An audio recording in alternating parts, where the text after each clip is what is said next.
What is up? I got something on my screen that shouldn't be there right now. Sorry, guys. It's okay. You don't want them to see me. I get What it. in the world did I just put up? Hold on. Sorry. I wanted to have a nice intro for my people here. All right. Welcome to draft release night with my two guys here. So Real Sunil. He has his own YouTube channel, the So Real Sports Talk TV. And Rohan Chakravarthi. That's his YouTube channel name. All their info is in the description box. So if you want to go to their Twitter or their YouTube channel, it's all there. Yes, I have friends with me tonight because I wanted to discuss this 49ers schedule that just dropped about, an hour ago. And I got to say, and I'll let you guys talk too before we do the schedule. The Niners have a chance to win some games this year if they're healthy and cohesive and Trey plays well. So I'll turn it over to you guys. Who wants to go first? Go ahead, Ron. Go ahead.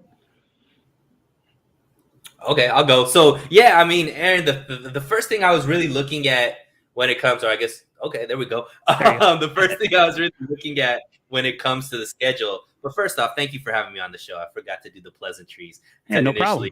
But I was really looking to see, obviously, Trey being the starter for the most part. I wanted to see how easy the beginning part of the schedule was going to be and where the momentum that could be built would be. Because obviously with a first-year starter, having some games where he could build up confidence, build up momentum would only bode well for the team. And then I was also looking for, are there going to be stretches that were just going to be really, really difficult, where we're playing back-to-back teams that just were going to be brutal and tough to beat. I was pleasantly surprised when it was very evenly skewed as far as just all over. There was like maybe a back-to-back here that may be tough, but then you have what I would consider winnable games thrown in very sporadically, in the sense that if there's like a tough back-to-back, then you're playing a team that should be a win. So it panned out a lot better than what I expected. I thought the 49ers, because of, playing the NFC West and the AFC West, who I think are two of the tougher divisions in the league, it actually turned out to be a lot better than I expected. And, I could see like you said, Aaron, this bode well for the team and, come out with a lot more wins than losses this season.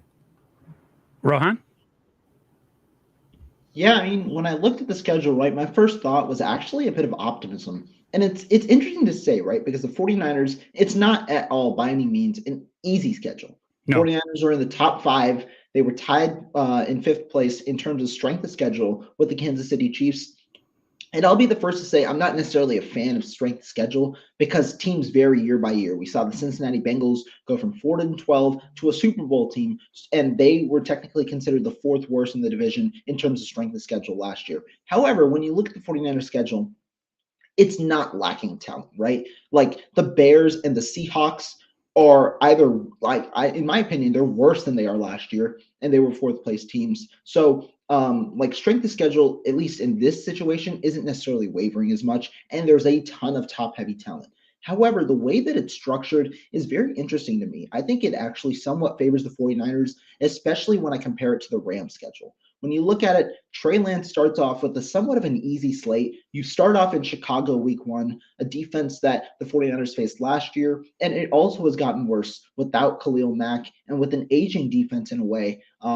The interesting thing is the one nice part is the secondary for the Chicago Bears. They've got Jalen Johnson. They still have Eddie Jackson over there. So they've got a couple of pieces over there with Kyler Gordon expected to start over there as well. So they've got nice pieces, but I think you start off fairly easy with the first 2 weeks. Then you face a bit of a rough slate with Russell Wilson in week 3 with the Denver Broncos and then the Rams in week 4. But then it's another nice, fairly easy slate with Carolina and Atlanta. So I think it's pretty spaced out, it's spaced out pretty well. And the most important thing, the bye week is right dead middle. It's in week 9. I think that's important coming off a year where we had a bye week in week 6, had some injury concerns at some portions of the season. You saw Emmanuel Mosley go down a little bit towards the end of the year and other injuries that happened. So I think that's important, at least to preserve the bodies. What about you guys? I look at the first half, not the first half, the first 6 weeks. The Niners, I could, 6-1 or 5-2. It's not you'd rather go 6-1, 5-2. I mean, it's not a bad start to a season. If you look, like you have the Broncos and the Rams back to back. Those are two tough games. But I feel like we'd split at least one of those. I don't know. You know how division games are. They're super unpredictable. You never know how they're going to go. I mean, we've owned the Rams until the NFC Championship game last year when it actually mattered. So to me, I look at the schedule a lot of times and I'm like negative right off the bat, but just the way that the Niners have built this team and they're building this roster this offseason, I'm more optimistic than I've been in a long time, just because I really see us as a really deep team in a lot of areas. It's just all about health, and if we can stay healthy and keep it going up until the bye week 9, get that. You're right. It's right in the middle, and then you finish off the second half of the season. I mean, you got the Saints and Cardinals back-to-back weeks. Those should be 2 wins. We'll get more into it. We're going to do the week by week, but I'm really confident with this schedule. Yes, there's a lot of daunting teams on there, but everybody looks at the schedule now in May, and so much can change between now and September. So right now, I'm cautiously optimistic. I'll probably get really negative at some point and change my whole mindset. But I'm really confident in this team this year, which is weird because I'm usually the glass half empty guy. But what do you guys think? Yeah, I mean, for me, I kind of break the season into the 2 halves, right? Just because, like you guys both mentioned, the bye week's right in the middle. And if I'm looking at it, I'm keeping in mind that I think the playoff picture is going to be very similar to what it was last season. There's 10 NFC teams that I believe can be in the playoffs this year. Obviously, only 7 are going to make it. So I think it's going to be one of those, just like last year, where the games are going to be meaningful all through the season. So the games that you're supposed to win, you got to win, because those could come back and haunt you at the end. But in my estimation, it looks like the first half of the season might be a little bit more difficult than the second half of the season, which I think is a good thing. The second half, the Chargers obviously could be a good team, but we're getting them off of a bye. So we actually have 2 weeks to plan for them, right? So that makes that a little bit easier. And then after that, the Bucks, and then I'm looking at, the Raiders are maybe the 3 teams that are possibly challenges. I don't think the Cardinals are going to be that difficult this season, just because, maybe I'm just, projecting in that sense, because the Cardinals obviously swept us that last year. But I just feel like, the second half Cardinals are much different than first half of the season Cardinals, and we're actually getting them both in the second half of the season. So I don't think we're going to get necessarily the best version of the Cardinals, because they tend to wear down later in the season. So I really think that, this team could end up, playing very winnable games in the second half of the season, when you want to build momentum towards the playoffs and you want to be able to separate yourselves and really solidify yourself getting into the playoffs. I think that the schedule pans out very well for the 49ers to have everything on their side as far as the stuff that's uncontrollable, right? The schedule's uncontrollable. It panned out to where it's a very, very winnable, I guess, schedule. Now it's just up to them to go out there and execute to make that happen. My whole thing, right, really is how long is it going to take for Trey to get acclimated as the season starts? I mean, we know we're going to see some hiccups. It's just going to happen. He's a young kid. He's inexperienced. He's raw. All those things. Do I think his upside is really, really high? And I think down the road it's going to serve the Niners well? Absolutely.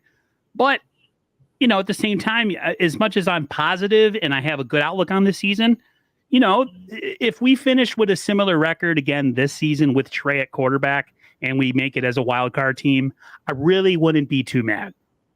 And I say that because for a freaking guy who, in a way, you could say he's a rookie because he really didn't play much at all last year. If he can somehow navigate this Kyle Shanahan offense and the defense can help him out a little bit, because I feel like our defense, if they stay healthy, is going to be really freaking deep. They can uplift the kid, because if they can uplift the guy like Jimmy Garoppolo, who's so damn inconsistent, where you see like the best of them and the worst of them within one game, it's so frustrating. I can accept that from a guy who's barely played. An 8-year pro, not so much. So I'm cautiously optimistic. I do think the Niners might have, a part of the season maybe where they're not, I can't say struggling, but they might be challenged a little bit just because Trey maybe is having a rough game or two. But at the end of the day, like I said, if they can make it a 10-7 record and get into as a wild card team next year, anything can happen in the playoffs. As we've seen, we were 2 minutes away in a field goal from going back to the Super Bowl with Jimmy playing horrendous in the playoffs again. So it's all for right now. It's May. We can all talk about it because nothing's on the line. But eventually, September is going to be here before we know it, and then we're really going to see what this team is all about. Yeah, I agree. I mean, the acclimation argument, right? I think the schedule does Lance a bit of favors, right? In that you get the first 2 weeks in a way to acclimate to the NFL level, which at least I expect Lance to be somewhat acclimated as he goes in. Everyone's talking about the inexperience and everything, but the way that he's developed, I personally do believe that he's ready in a way to take over this role. And it just furthers the, I don't know what the word is, optimism maybe, that especially given the two matchups that Lance starts with.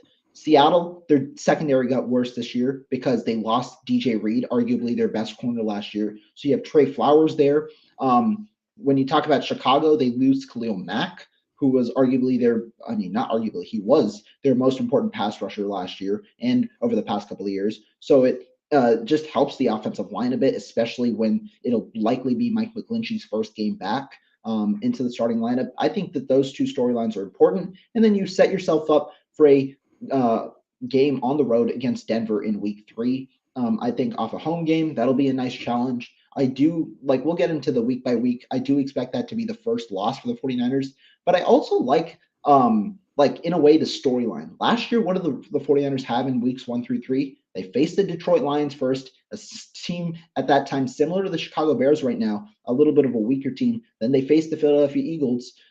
They faced the Seattle Seahawks this year. The Eagles obviously are a better team than the Seahawks are this year, but at the time, the Eagles were still, in a way, considered a below-average team. And then they go off their first real test of the year last year was the Green Bay Packers, another primetime game. They get that same Sunday night slot against their former rival, Russell Wilson. So it'll be a nice first 3 weeks, and then obviously you face the Rams after that. Yeah, it's going to be an interesting start to the season. The new kid on the block. He's the quarterback now, so we can't bash Jimmy anymore if we're struggling. We gotta put up with the ups and downs that might come with the new quarterback, and stand fast as a 49er fan who supports whoever's behind center. And I'm just looking forward to it. Before we get into the week by week, I just want to say hi to the comments real fast. Hell yeah.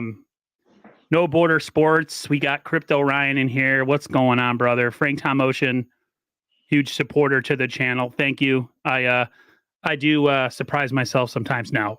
They were both willing to come on here, so it really wasn't that big of a deal. David McNew, again, he's always in here. Thank you very much. So the Chiefs will not be the same without Tyreek Hill. That's true. That is true. Anthony McLean really likes Rohan. He says good stuff. Yeah. Rohan's one of a kind for sure. Kimberly Honea, let's go 49er fans. She was in here earlier. And it's week 1. We start with the Chicago Bears on the road in Soldier Field. To me, honestly, I look at a team that I feel like you win the games you're supposed to win. Especially against lesser teams, if you quote unquote think you're a Super Bowl caliber or playoff caliber team. So week 1 against Justin Fields, I feel like the 49ers have a good chance to really be successful in this game. I just think the Niners are really, and I'm going to repeat this a lot, they're just super deep, and they have a lot of, they're, Kittle and Ayuk and hopefully Debo. And it just, to me, I just feel like the Niners are the better team and they should win. And any other outcome, it would be unacceptable.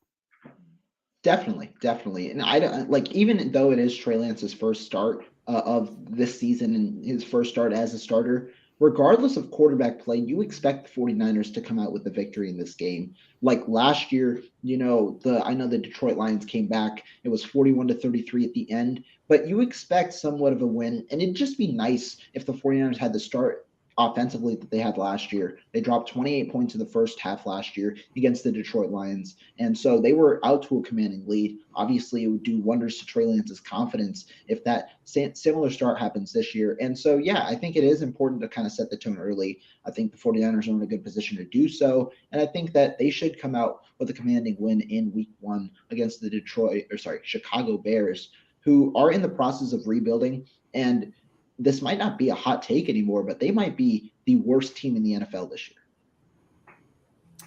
Yeah, and I think it also, I look at the schedule and, the first 2 teams that the 49ers are going to face are both offensively challenged, right? So even though, we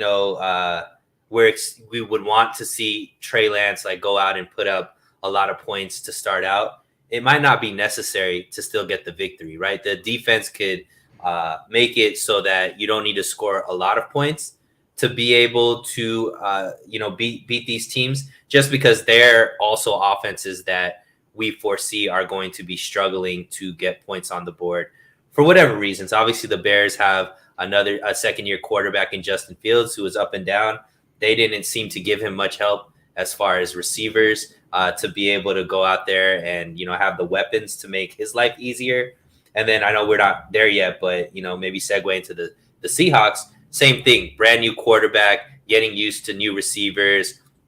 That whole team, has changed, overnight with Russell Wilson, leaving. So both of those teams, you don't expect them to be able to go out and put up 30, 40 points. So it's good because Trey Lance, obviously, if he goes out there and drops 30, 35 points, we're talking about these could be blowouts, but you could still probably see a path to victory, scoring 21 to 20 to 24 points and still have, a commanding victory just because of how good our defense is, along with, how challenged those offenses are.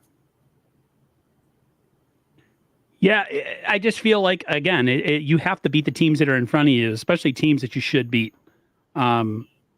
I could see both of these games not being close and in the 49ers' favor, but it's really hard to predict. Sometimes you start out, like the Niners scored a bunch of points and then almost lost to Detroit in week 1 last year. So, you really don't know. It's especially if not a lot of our guys play in the preseason, I assume there'll be some rust. But, if you have to do a Madden graphic and have points of rating defense, offense, special teams, coaching, coordinators, everything, the Niners would come out on the top side on all of those. So, yeah, to me, it's a winnable game week 1.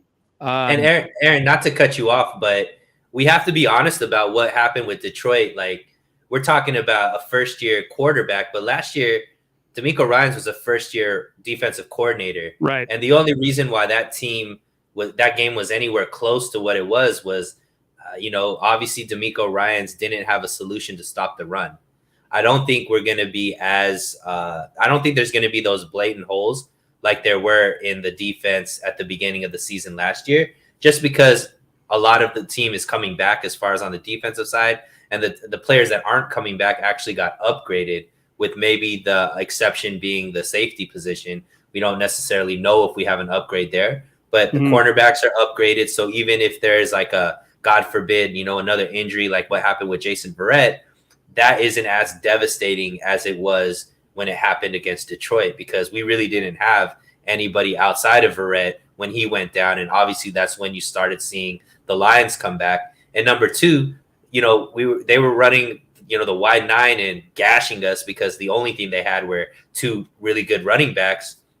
And then we've seen DeMeco also progress as far as being able to make more changes within the game and being able to not make the same mistake twice. So I do believe the defenses are going to be our strength moving forward. And I expect them to be dominant straight out the gate because DeMeco isn't going to have the jitters like he had probably last season and make those same mistakes. So I agree with you. I think these could be blowouts, and not necessarily because the offense is maybe clicking on all cylinders, but the defense I expect to be a top 5 defense and just dominate.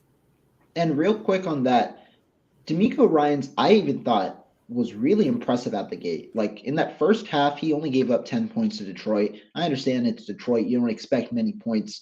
They scored a ton of points in garbage time last year. That's how they got close to the game. So in my opinion, while that game was close, it really wasn't out of reach in a way. Detroit obviously loses by 8. They get 33 points overall. But then that next week, you see the adjustment really quick. Philadelphia, a team where it was somewhat unexpected given how there wasn't much film on Jalen Hurts and how he'd play. You give up only 11 points, and that was a terrible game by the offense. We scored 17 points in total, and so you still win 17-11. That was one of the best, that was one of the best pass defenses that we had all year. Jalen Hurts, I remember, went 12 of 23, tried to air it out a ton, but we were locked down defensively. And so when you look at it, just the adjustment, not only like the year by year, but also game by game was certainly there for DeMeco Ryans. Before we go on to week 2, I just want to say hello to my buddy, YouTuber, Rams YouTuber extraordinaire, Payo Time. He says, hey, and then he asked me, how do I feel about the 49ers and Rams playing twice before the season is half over? Listen, man, I can't deal with that stress, so I'm just going to deal with it when it gets here. And honestly, bro, and I mean this sincerely, we could get swept by you guys in the regular season. If we see you in the playoffs and we win, that's all that matters. Exactly. It doesn't matter anymore. I mean, it matters as far as win-loss and seeding and all that stuff, but they proved it. They won the game that mattered last year. And a lot of us Niners fans are still chirping about it. It's like, bro, we lost the game with the right to go to the Super Bowl. They beat us. They won the Super Bowl. And you look at that Bengals squad. I was talking to my brother. He's a Dolphins fan. We would have beat the brakes off the Bengals. I'm sorry. But then if you think about it, maybe not because Jimmy was playing so bad in the playoffs. But it just... You got to win the games that are in front of you, and I'll worry about them winning those games when they come up, because right now I don't want to think about it. Let's go to week 2. The Seattle Seahawks. So much change. No longer Russell Wilson being a thorn in our side, at least not till week 3 when they play Broncos, but this is a game, again, where we really just outmatched them in every single way. Skill position, defensive line, secondary, maybe, like I said, maybe safety is the one spot. I mean, you just look at our team from top to bottom, and you look at Seattle, and I just... If we could take out all our frustration that we've had since... Russell Wilson has been there, that would be the game to do it. I don't care. Put a 50 burger on these guys because they deserve it. They've been putting us through hell since 2011, maybe something like that. So, yeah, I'm ready for that to happen. What do you guys think? Yeah, I mean, I think it's going to be very interesting to see the focus of this team coming out the gates, because what we're seeing and what they're seeing is the same thing, right? And we get to see very early on if this team is having, focus to be a Super Bowl caliber team and come out and just destroy from week 1 and have that confidence, or are these games going to be close? That shouldn't be close because, guys are not in the mental space, because like you said, Aaron, there's no reason why Seattle is even competitive with us, right? They're going to have a brand new quarterback that doesn't have any chemistry with the receivers. Whomever that quarterback is, whether it's Drew Lock or Geno, neither of them are bona fide starters, right? Both of those guys are quarterbacks that teams have given up on. and for Geno, multiple teams have given up on. So you have quarterbacks that aren't necessarily, the guys that a team has, backed up and said, these are our guys. And then you have a defense that has gotten worse. They lost their heart and soul in, I'm forgetting the linebacker that went to the Rams. Wagner. Yeah, Bobby Wagner. Obviously the offense without a bona fide quarterback that has bailed them out so many times, that's not there anymore. So this game shouldn't be competitive. If it is competitive, though, that just is insight into where this team's head is, and how good this team is actually going to be and where their focus is, because it shouldn't be close against Seattle. They should, like you said, put up a 50-burger.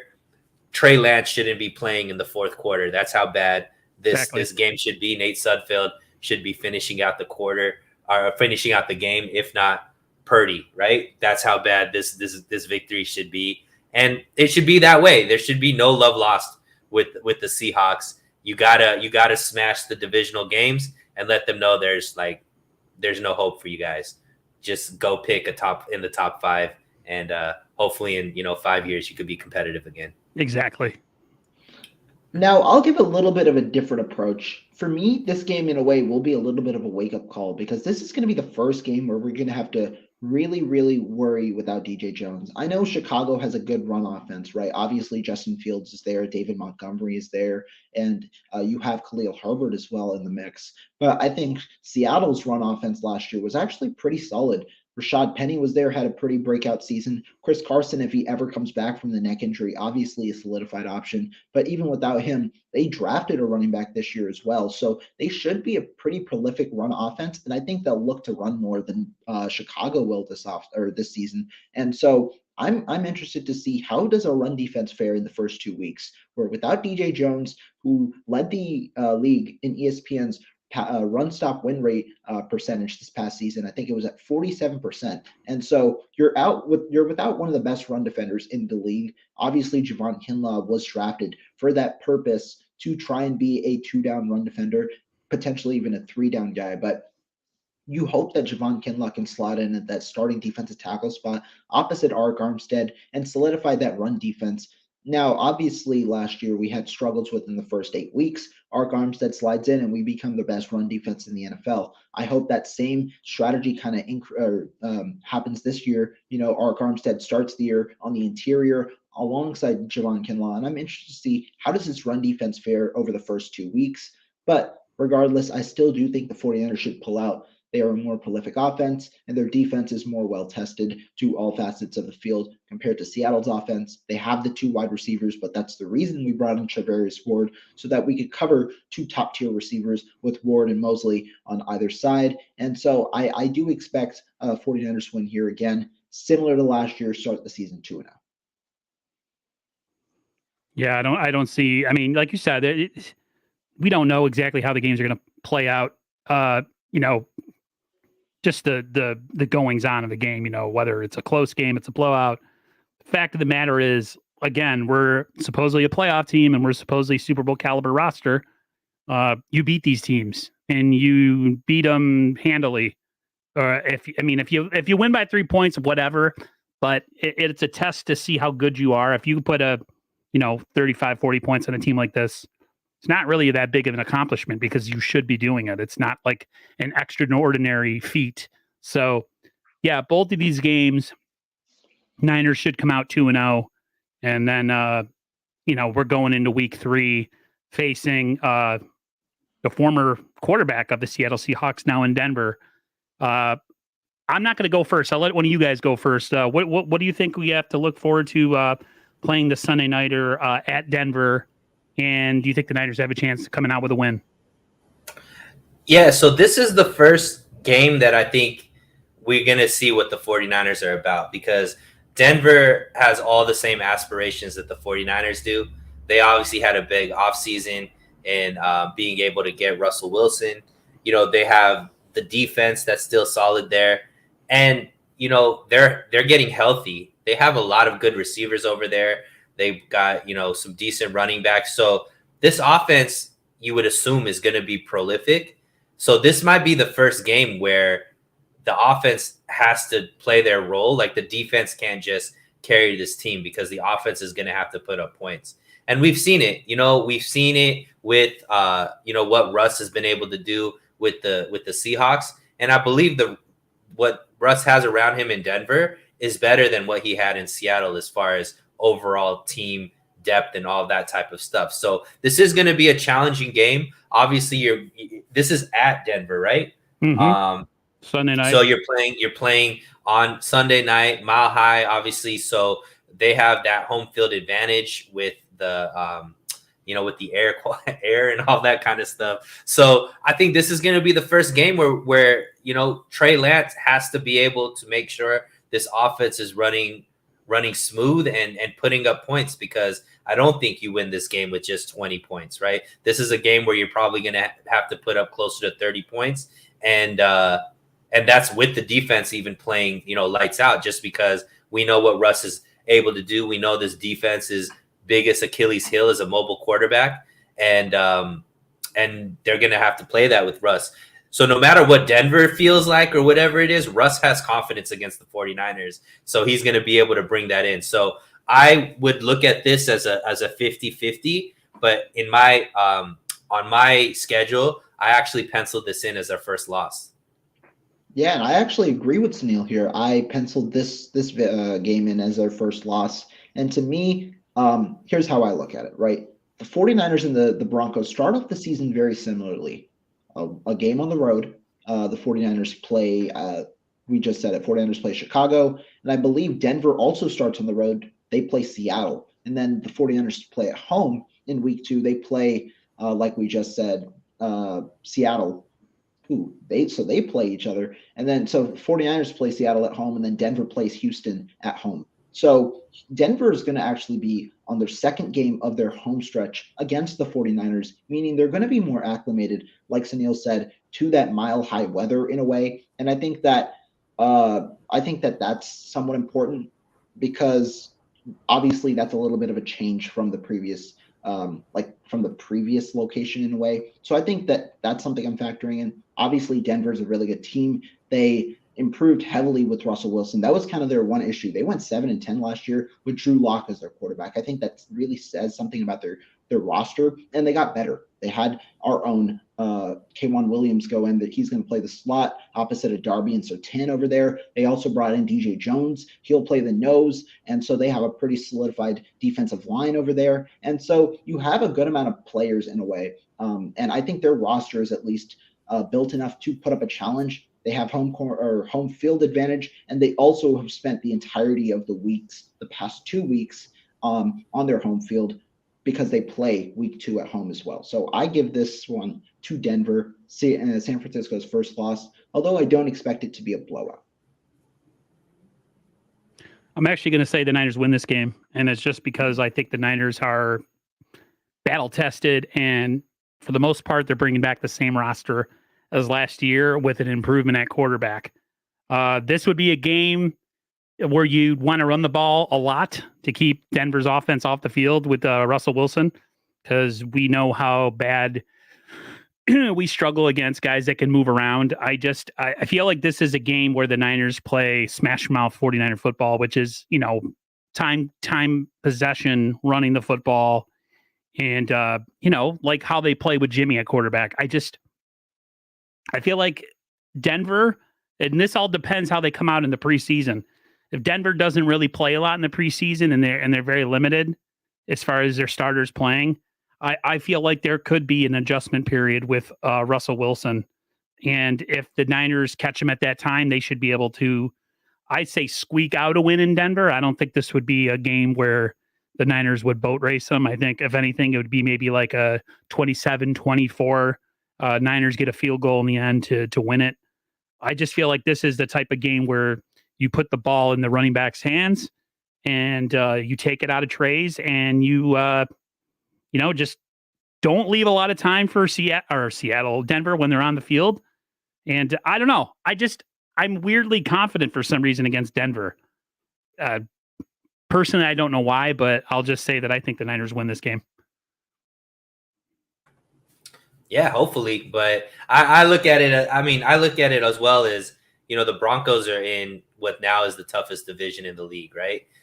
With Seattle falling off, any team in that division it could be, the league leader. There's no easy wins there. So I think they're looking at their non-conference schedule as, we have to be on point because we have to win our non-conference games because our conference games are going to be so close, right? So yeah, I just this to me this is going to be the first challenge. Like we said, I think the Bears and the Seahawks are going to be easier. So how much are they ready to get up for this game, especially because the Rams are going to be the next game, right? So now we're going from a really good team to a division rival that kicked you out of the Super Bowl. So there's going to be, hopefully they're not looking forward to the next game. And I just think this is one of those games where there's a lot of things going on that might be too much to, overcome. It right now I have it as a win, but it can very well change to a loss. An hour after we finish this stream, it's just, I don't know. Like you said, it's a 50-50 thing. I'm more concerned about the following week. So you're right. And the Niners might be looking ahead to the Rams and take Denver lightly. And I think that would be dangerous. But I don't know. I just feel like the Niners, if they can stay healthy in training camp and they can, make it to the regular season and not, suffer any major injuries, a lot of this team is the same as last year with some upgrades at corner, maybe another edge rusher. They're going to be as stout as ever, and it's just going to be about, performing up to expectations. But yeah, you're right. It could go either way. Right now I have it as a win, but like I said, tomorrow I might change it to a loss. So right now I have the Niners starting this season 3-0 with the game against the Rams coming on October 3rd. You guys have any last thoughts on Denver? Nope. All right. So week 4 against the LA Rams. I think it's a Monday nighter. Is it a Monday nighter? Yes, sir. Second primetime game of the year. Yeah. So we face the Rams on Monday night. I'll be honest with you guys. I see this as the 49ers' first loss of the season. It's at home, which, we would think like we'd have an advantage, but with these division games and how they go, and the Niners haven't proven to me that they can figure out a way to stop Cooper Kupp. They just haven't done it. So this game really teeters on whether the Niners can get some pressure on Matthew Stafford. And if anybody, whether it be a rookie, whether it's Verrett sliding inside, someone has to put the clamps on Cooper Kupp because he's pretty much been our biggest nemesis as far as stopping. Like, we could do whatever we want against everybody else on the field, but for some reason, Cooper Kupp is just like our kryptonite. So I just see this game where it's going to be close, and I figure the Rams have another possession, and they win by a touchdown. This is going to be a very tough game. It could go either way, but I just have this strange feeling in my heart that the Rams are going to take this one. Got it. I can go first for this one. I think this will be the closest game of the first 4 games. I think that this one will be a nail biter. I mean, just looking at it at the moment, I penciled it in as a win, actually. I think the home field advantage is important coming off the road at Denver. And it's not like the Rams have a very easy schedule. I actually think their schedule is one of the hardest ones. We can talk about it in a bit. But I think they start off against Buffalo. Then they play Arizona in week 3 before coming over here to play us. So I do think that they also have a tough schedule. I don't think that that's doing them any favors in a way. And so I think that this is a win for the 49ers. Obviously, we've beaten the Rams multiple times in the regular season. We swept them over the past couple of years. So we've been known to beat them. I'm not really factoring that in, but I do think our team matches up well. I do think at least early in the season, the Rams are going to struggle with some depth concerns because at cornerback, they didn't improve, right? They lost Darius Williams, don't really have a replacement, and they're starting their 7th-round pick from last year, I believe, Dante Dion, as their second cornerback on the outside. And so you know how Kyle Shanahan is. He likes to exploit certain things and utilize his offense to match up against the Rams defense. Defensively, obviously they added Bobby Wagner, but in a way, they used one linebacker sets a ton of the time last year, and they had a linebacker in Ernest Jones who was actually playing pretty well in that one linebacker set. Obviously, you had Troy Reeder. Troy Reeder didn't really play that well, so maybe Bobby Wagner fits in on situational ways, but in a way, you don't necessarily improve heavily, especially given that Bobby Wagner also had some concerns in pass coverage, which is where the Rams lacked in that linebacker unit. At safety, they really haven't recovered from losing John Johnson either. I do think they have roster concerns, and normally with teams with roster concerns, you see some struggles, at least early on, when you're getting back into it with depth. And so that's where I think the Rams might struggle a little bit here. I have this penciled as a 49ers win, although I do agree with you, Aaron, that this probably is the closest game that we face of the first 4 games. Yeah, and I also am with Rohan where I do pencil this in as a win. And I think it's more based on I just believe the 49ers are going to split this series with the Rams. I don't think either team is going to sweep it. And I feel more confident them getting a win after playing the Broncos than maybe going back-to-back against Kansas City and the Rams, which is how it'll go in, like going into the bye kind of thing. But I think the biggest thing is I believe the Rams offensive line got worse, losing Whitworth, and I think our defensive line got better. So I expect this defensive line to be able to eat. And where you talked about Cooper Kupp, I think that if this defensive line could shut down the run and get to Stafford and make him feel really uncomfortable, that's how we're able to slow down Cooper Kupp. Because if there's enough pressure on Stafford, he's not going to be able to make the best decisions. We know that when he is pressured, he can, try to force the ball. And especially with the talent we have in our secondary now, I think this could be where our defense really shines and, makes it an easier game for Trey Lance to go out there and get a victory. So I do look at after 4 games, the 49ers are 3-1, sitting there, at the top of the NFC West after 4 games. To me, also, I think it just like with the Rams, I didn't realize how good of a quarterback Matthew Stafford was until I seen him last year with the Rams in the playoffs. I mean, is he of the echelon of the Brady and the Rodgers? No, but he's right underneath that. I mean, he's that talented. He has that much kind of arm talent. Like a lot of people thought he wouldn't be a difference coming into with the Rams. And, Jimmy Ward was quoted saying that he's going to be the same old Matthew Stafford as he was in Detroit. And he proved us wrong. And, I think getting pressure on him is so huge because you're right.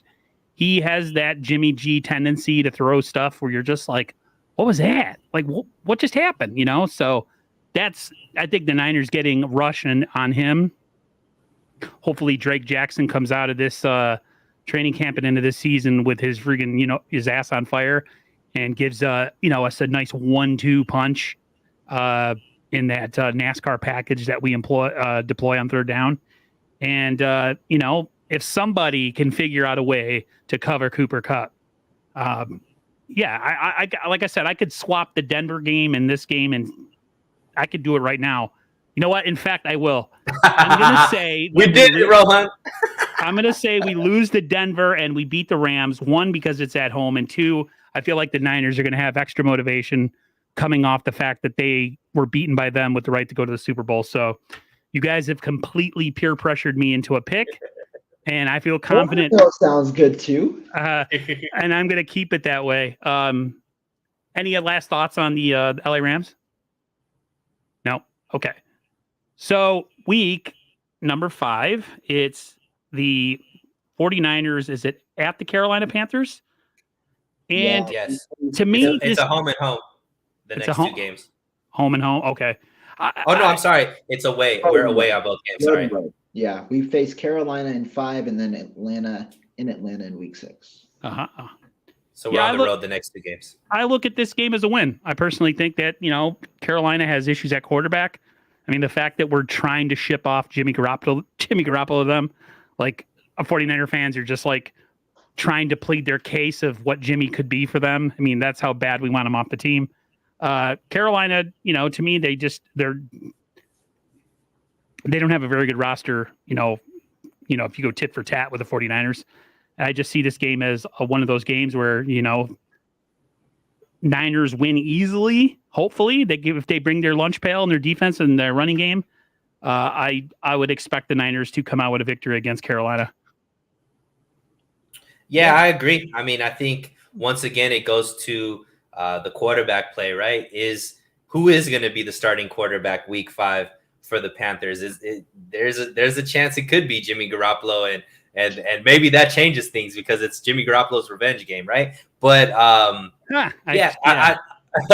but I just feel, at this point, especially if the season goes the way that we're looking, at this point, Trey has to have a lot of confidence. This defense has to have a lot of confidence. And then you go into Carolina, who I would assume isn't, 4-1 or 5-0, or maybe even have a winning record at that point. I don't know what their schedule is, but this just seems like one of those games that they should win. And I think that they will win just because they're just better on both sides of the ball. So, I look at this as a win, and, the 49ers are 4-1 going into week 6. Yeah, I mean, it's a tough game for the Panthers. They're coming off 2 pretty tough games. They have a 3-game home stretch, but I mean, it's not like a favorable home stretch. They face the Saints, they face the Cardinals, and then they face us. So it's 3 games at home, but it's 3 hard opponents. I think that the Panthers, obviously, with the way that they are, it might even be Matt Corral at this point if they obviously don't get another quarterback. And I personally don't think Matt Corral really is super pro ready at the moment. And so it might be Matt Rule just trying to save his job. But yeah, the Panthers don't seem like a very promising team. Have a pretty tough schedule, face the Browns as well. So they have 4 pretty tough opponents in the first 5 weeks. I don't think that bodes well for them. And so, yeah, I do think this is another win for the 49ers. I think that really the Panthers, they have an okay roster. I don't think that their roster should be slept on by any means. But at cornerback, I think they're still solid without Stephon Gilmore. They have a pretty good defense. So it will be somewhat of a test for Trey Lance. But offensively, they still look to struggle, especially because they don't have a quarterback, and that hurt them a ton last year as well because they had Sam Darnold there. I just want to say real quick, I have one of my MMO buddies. Oh, hold on a second. I have one of my MMO buddies in here who says he's not going to heal me tonight because I don't know if you guys have heard of Elder Scrolls or Elder Scrolls Online. He's my healer, so I guess he's not going to heal me because I'm on stream tonight. So whatever. You got to change your mind. I got to do something to change his mind. I think he's a Kansas City Chiefs fan. I forget. So yeah. Okay. But it just, to me, this is a game where I feel like the longer Trey plays this coming season, the better he's going to get. I don't see the opposite happening. I mean, even when we watched him last year, guys, I feel like from the time we saw him against the Cardinals in Arizona to, maybe 3/4, maybe the second half of that game against, the Texans, I thought he improved every single time he was on the field. And listen, the way I look at it is this. If we can figure out a way to carry an 8-year starter and try to cover up as many of his blemishes in his game as we've had to do in the last couple of years that we've had him on the team, I think the 49ers could really, as the season goes along, slowly but surely start to open up that playbook with Trey Lance. And I feel like as you get into these games where you're supposed to win, especially a team like Carolina, I say open it up and see what he can do. You don't want to do that against a team like the Rams or the Broncos just because it's dangerous and, turnovers and all that. But, you're getting into week, 5, and he's going to be the starter now for a good month. So to me, I'm really optimistic that Trey, the longer he goes, the better he's going to be. Yeah, I agree. Yeah, and I'm not even too focused. I mean, obviously Trey is the X factor, But to be honest, the first 5 games, I'm more focused on what this running game looks like. Because at the end of the day, I think that this running game is going to be what carries this offense, regardless of how well Trey is playing or not. Because Trey's success is usually going to be based off of the play action. And if this running game can't be, I expect it to be a top 3 rushing attack. If it can't go back to that level, then this offense is going to struggle regardless of how good, Trey Lance is or isn't. So I think if this rushing attack is averaging, 4.5 yards per carry, I think this team is going to look phenomenal because I think the defense, there are no question marks there. And the offensive question marks with the top 3 rushing attack, now this offense is just going to be a lot easier to lead as Trey Lance being a young quarterback in that offense. And as we can see, we have another member who's been added to the fold. My man Bashar found a way to get in here. I wasn't sure he was going to make it tonight. So without further ado, I want to hear your take on the Carolina Panthers. So far, we have the Niners at 4-1 going into when we play Atlanta. So what's your take on the 49ers against Carolina? Just want to say thank you for having me on. I apologize with I didn't even think I was going to be here, guys. So shout out to you for having me on. What's up to everybody in the chat? Rohan, we know each other very well. Sunil, first time we've encountered each other, but I've seen you on Twitter and I've seen you on with Jesse Naylor, and I appreciate what you do for the 49ers. So just happy to be here. Get that question to somebody else for a second. I'm still trying to get situated. my head's kind of spinning for my long day, but I'm just happy to be here at the moment. And I'll definitely chime in when I feel like it's necessary. So, all right, we could jump to the Atlanta game in Week 6. The 49ers play at the Falcons. Again, this is one of those teams where I feel the Niners should beat. I mean, who do they have at quarterback? Marcus Mariota, if am I mistaken? So, I mean, that's a team that they did their quarterback of old a favor and moved him out of town because they know that they're a rebuilding team. So, again, this is one of those games where if the Niners don't score 30 points and win convincingly, I'm worried. Not saying that they have to, but I mean, Atlanta's that inept of a team right now, and I think they have a lot of room to grow. So, 49ers should come out of this game with a victory. Yeah, this is a really, really brutal schedule for Atlanta. I think they have the 9th highest strength of schedule. They start the year off really tough. They play the Saints, Rams, Browns, Buccaneers, and then us and the Bengals in 6 of their first 7 matchups. So that's really brutal. They're coming off a road game at Tampa Bay before coming here. So it's not necessarily like they have an established home court advantage in a way, because they aren't there for a good home stretch. So I think that also plays in our favor. Atlanta is not a great team. They're another rebuilding-ish type of team.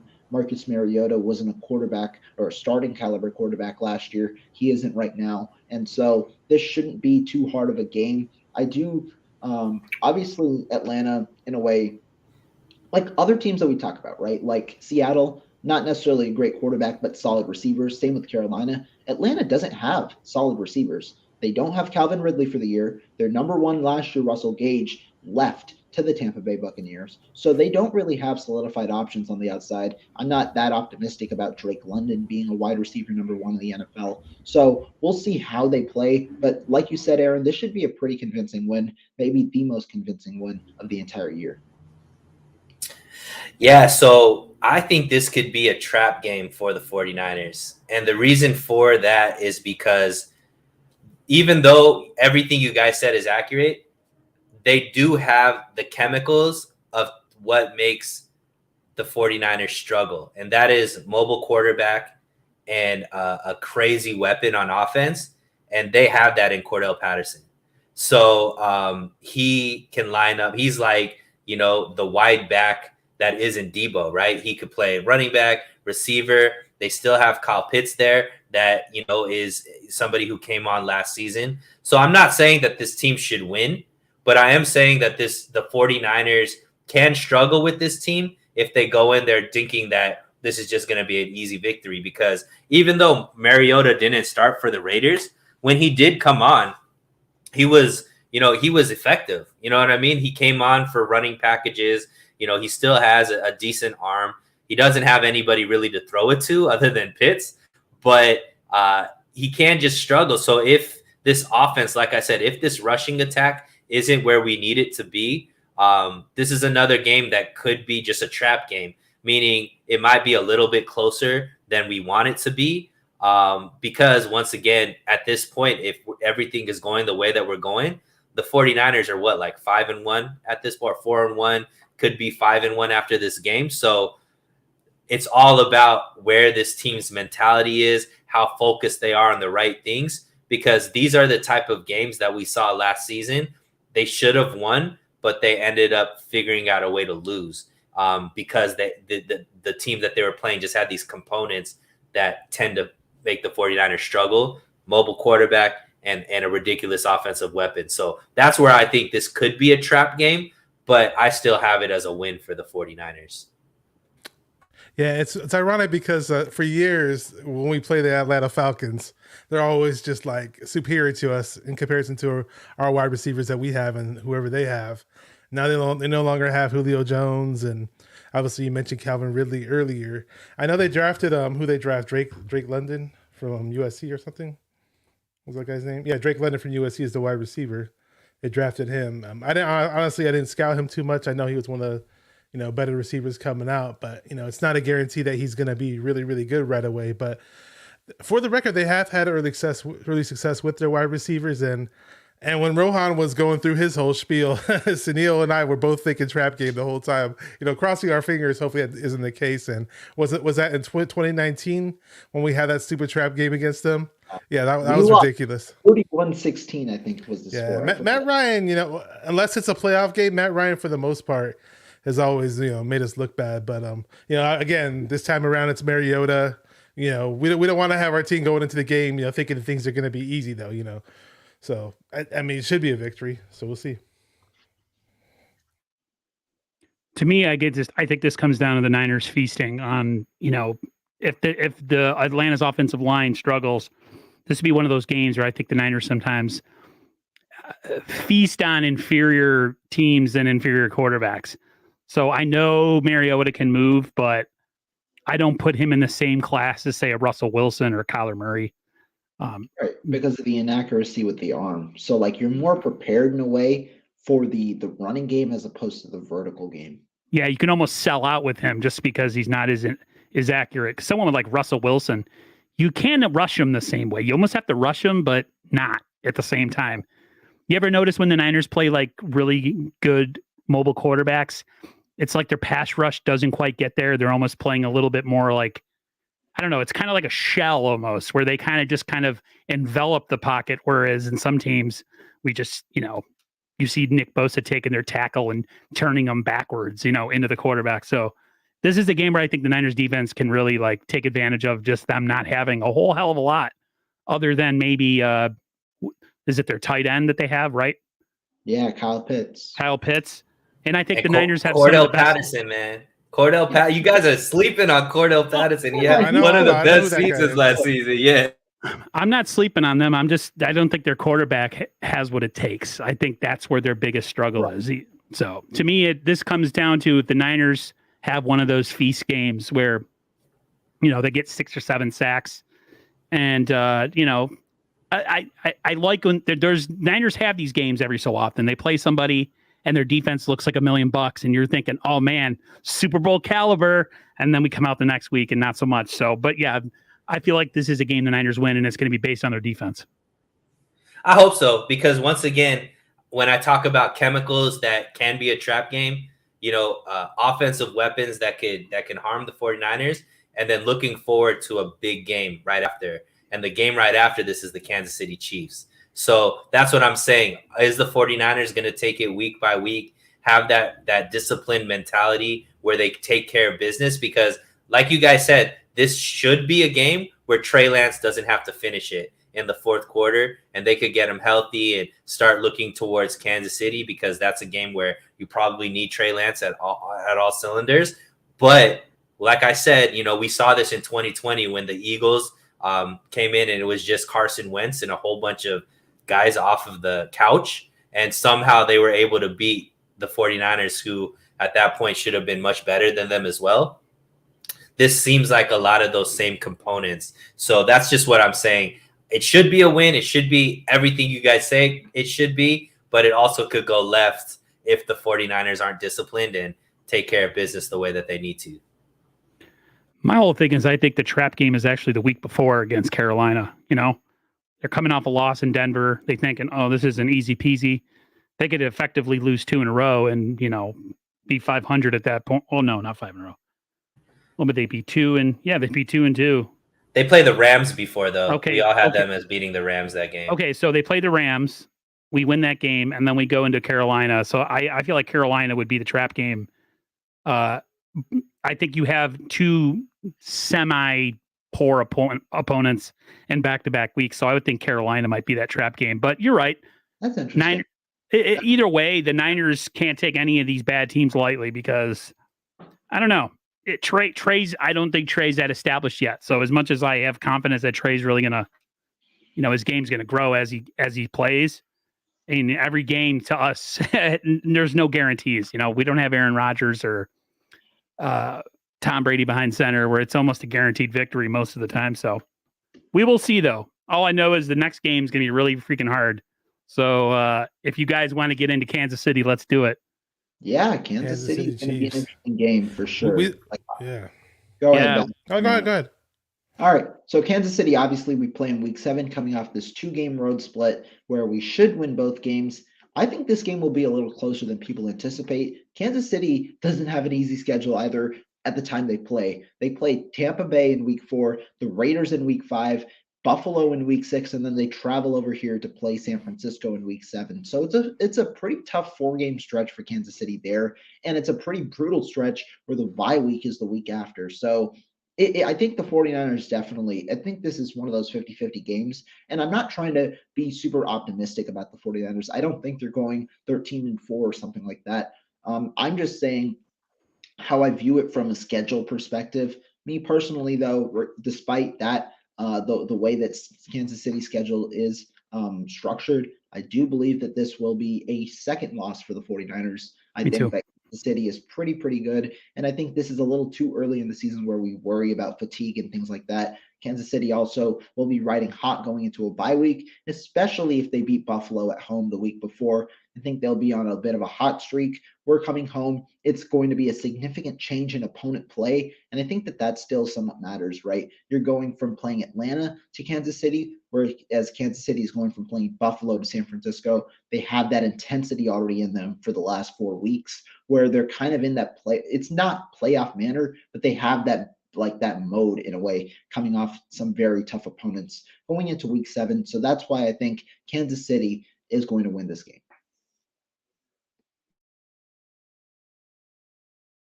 Yeah, I'll go next, I guess. Go ahead. So, yeah, I do have this as a loss for the 49ers because for some reason, when they go from East Coast to back home, they tend to not play very well. And I don't know what it is. Like, the 49ers home field advantage isn't really home field. They seem to play better on the road. And, they're going to be playing in Carolina, in Atlanta, which is like almost the farthest point, north, I guess, east, southeast, almost. I mean, obviously Florida is a little deeper, but all the way back to San Francisco. So against a team that obviously is going to be leaning on putting up a lot of points. So even though, this team did lose Tyreek, they still have a lot of weapons there. They still have, Juju, they still have Kelsey or Kels, however way he wants us pronouncing it these days. I still think that they'll have a decent rushing attack. And, they still have opportunistic defense over there, even though they lost, the Honey Badger. They replaced him with a very good safety as well. So I just think that this is going to be the game where we get to see what Trey Lance really is about, because this isn't a game where the defense can just hold him down. Like, this is a game where even if the defense is playing extremely well, you can see Patrick Mahomes put this game on his back, and it's going to be whether Trey Lance could elevate himself. So I think that Trey Lance will eventually get there. I think that this game, like Rohan said, will be closer. It won't be a blowout by any stretch of the imagination, but I would probably give the edge to Kansas City just because, their quarterback is much more used to playing in shootouts than Trey Lance is. So, this is for me the second loss for the 49ers. Yeah. Go ahead, Bashar. Before Bash goes, real quick, one sec, Bash. I want to read out this because Schefter just tweeted this. The Chiefs are the first team in NFL history to start the season with 8 straight games against teams that had a winning record in the previous season. 8 straight games. So it's not going to be easy by any means going into the 7th of those 8 games to start the year. But Bash, go ahead.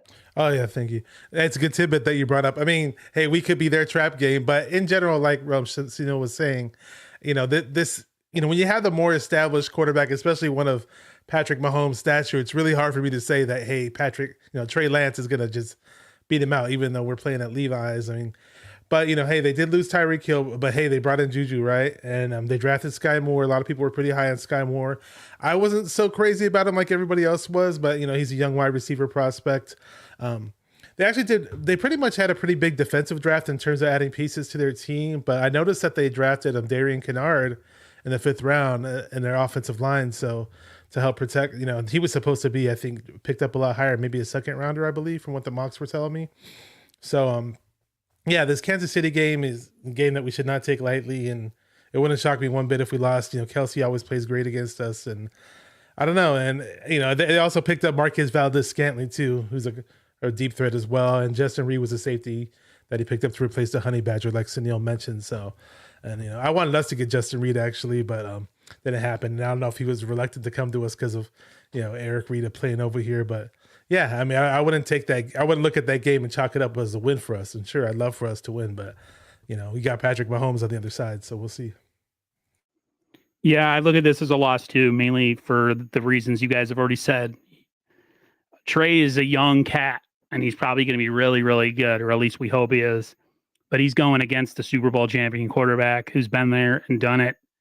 And this might be one of those kind of like learning experience games where the young quarterback gets a lesson from the established veteran, kind of like, when some young upstart used to try to go up Michael Jordan, and Michael Jordan had to put 50, 60 points on him. So to me, this is one of those games where I think it'll be relatively close, but no matter how good your defense is, Kansas City, I mean, look at that Buffalo game last year in the playoffs. That was stupid. That was like 2 really good Madden players playing each other with the same team and just like going and scoring 60 points each or 100 points or whatever. There's people that are really good at Madden. My point is, this is going to be one of those games where I feel like the only way the Niners would have a shot at winning a game like this was either somebody goes down with an injury or the Niners just play keep away the whole game and then score every time they have the ball. Yeah. So it's just, I just don't see it. KC, they not only put up points, but they put up points in a hurry. You blink your eye. Yes. Next, they scored 20 points. So yes, I agree. And the biggest Achilles heel for the 49ers last year was they never had a game where they put together 4 good quarters of football.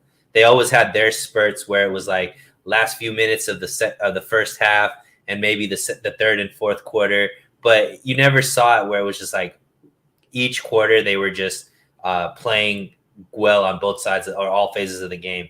This is a team where you have to do that for everything you guys said.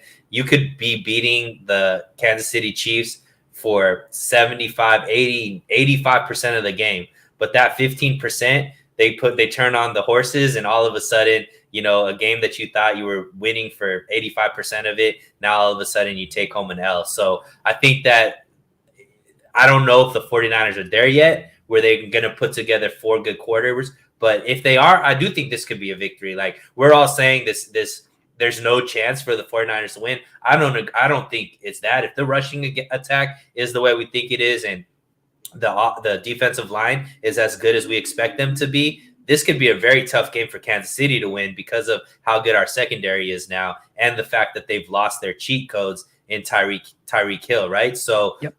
So even though as good as Juju and, MVS are, they're not Tyreek Hill. You can't just throw him out and he's going to be able to just run past everybody. So it just depends. Like I said, we don't know. We don't want to anoint Trey Lance as just that guy yet. But if he is, this could be a win. You know what I mean? So but we're just being conservative at this point. So I agree with you guys. Let's just pencil it in as a loss. I'm actually pretty tempted to switch and kind of go with the win here and stay with the loss.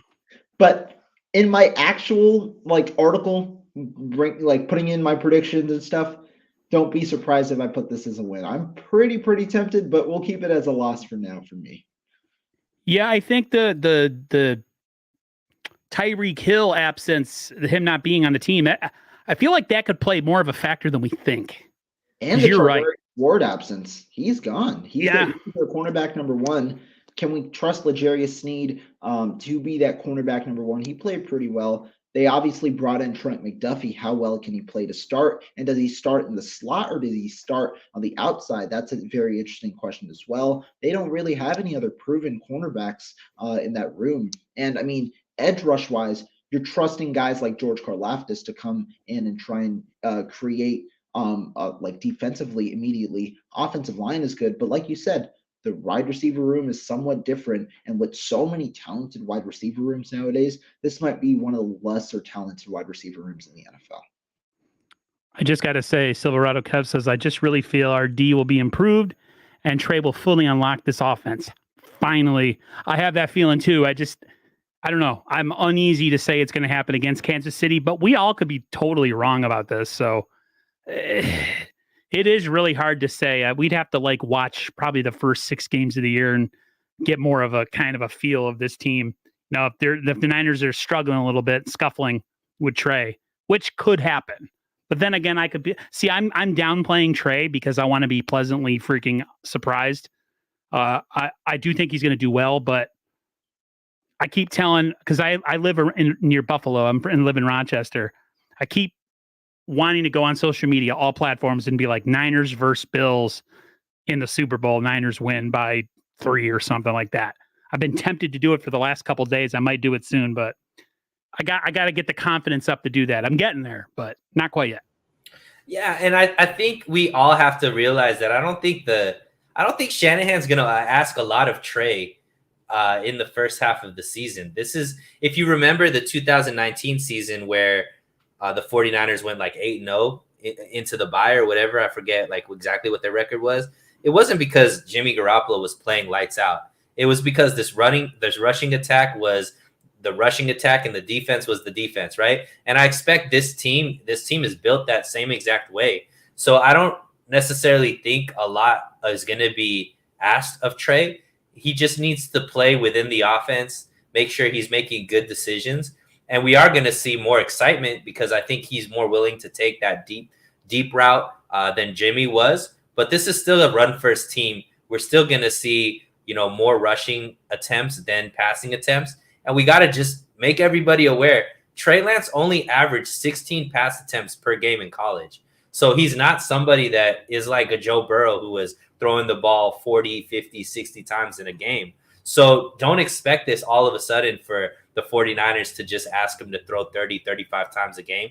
That's not what we're going to see. We're going to still see a run-first team that is going to be making sure they pound the ball, make the defensive line tired, and then in the third and fourth quarter, you start gashing them for all of those long plays. So yeah, I mean, I just think Trey Lance is just going to be a steady quarterback. We're not going to see the top really blown off till the second half of the season.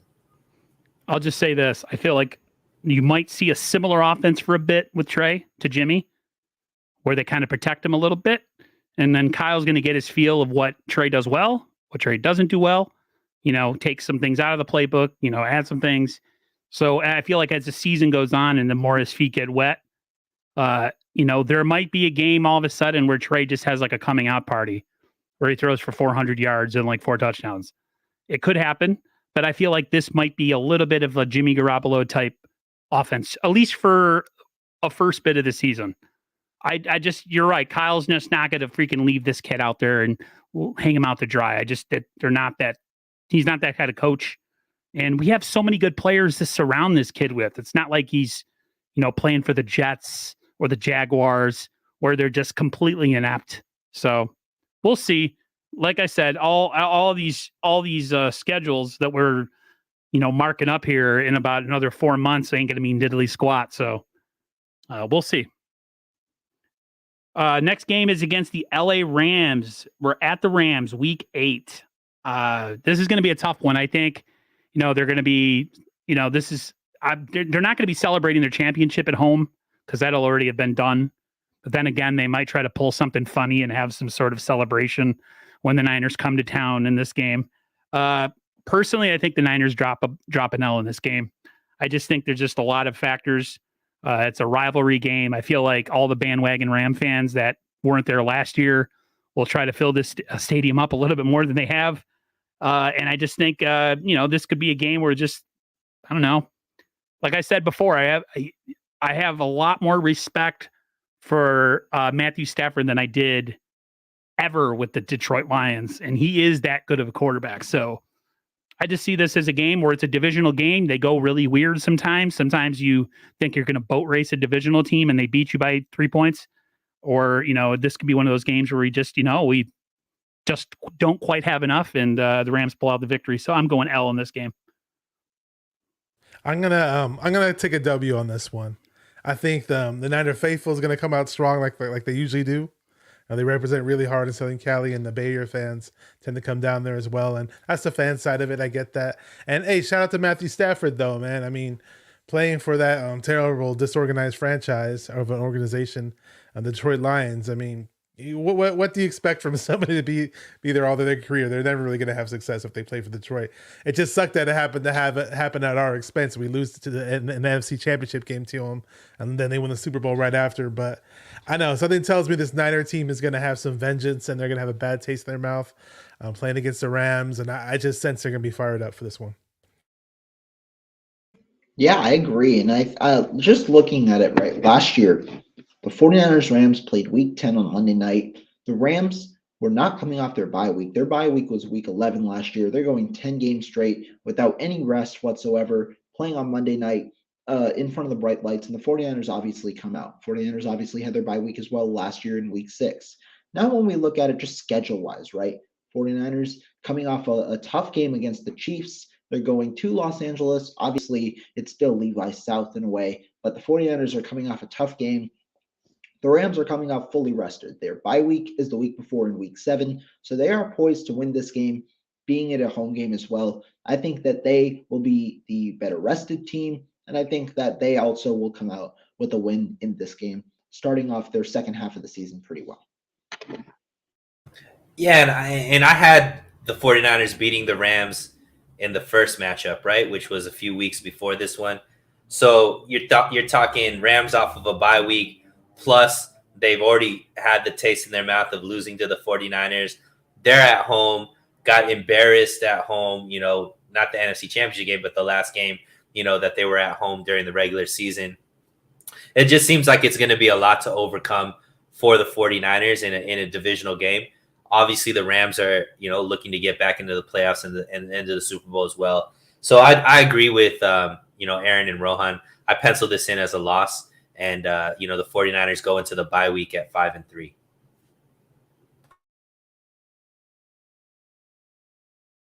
Aaron, I think you're muted here. I was going to tell Bashar to go ahead. Okay. Oh, I already said what I said about the Rams game. I'm so zoned into the chat and everything. Oh man, I'm sorry, guys. It's all good. Yeah. Kevin brought up something interesting about it, Leon O'Neal. If you guys want to talk about that, but it's all good. Is that about O'Neal and Poe being his low-key draft crushes? Kevin said something. Interesting. I think Kevin believes that O'Neal could actually make the 53-man roster and be somebody that could get some run. So there you go. I think Leon O'Neal, character-wise, is everything we want in a player. He obviously has a lot of tools. He did go undrafted though, so not saying that it's not possible, but it is going to be an upward battle for him. And if he does make the 53 roster and then becomes a starter, that would be epic. But if he does make the 53-man roster, I think he'd be more on special teams than an actual rotation player in the defense. But yo, Kev, you know defense better than I do, my man. So if you say it from your lips to God's ear, my man. I'm a little more pessimistic with Leon O'Neal. I don't think he makes the 53-man. I don't think he has the athleticism the 49ers require, and his build is very synonymous with Talanoa Hufanga, who they invested a 6th-round pick in last year, has an extra year with the 49ers system. I actually think Leon O'Neal should be better suited as a linebacker, where his speed doesn't someone said it too? Ooh, I like it. Hey, literally just came up as you were talking.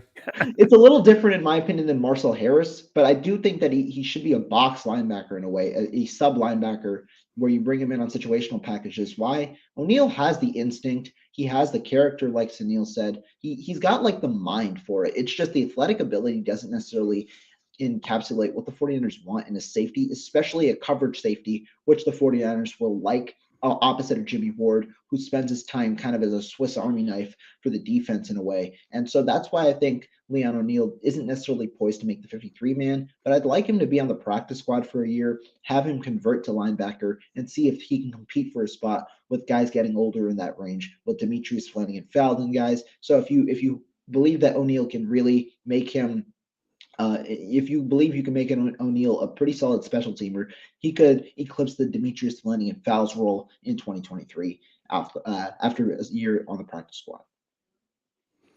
One thing that I saw, where is he? Silverado Kev brought up something really interesting. He says he can't wait to see Trey to Gray for 6. Yeah, it'd be nice.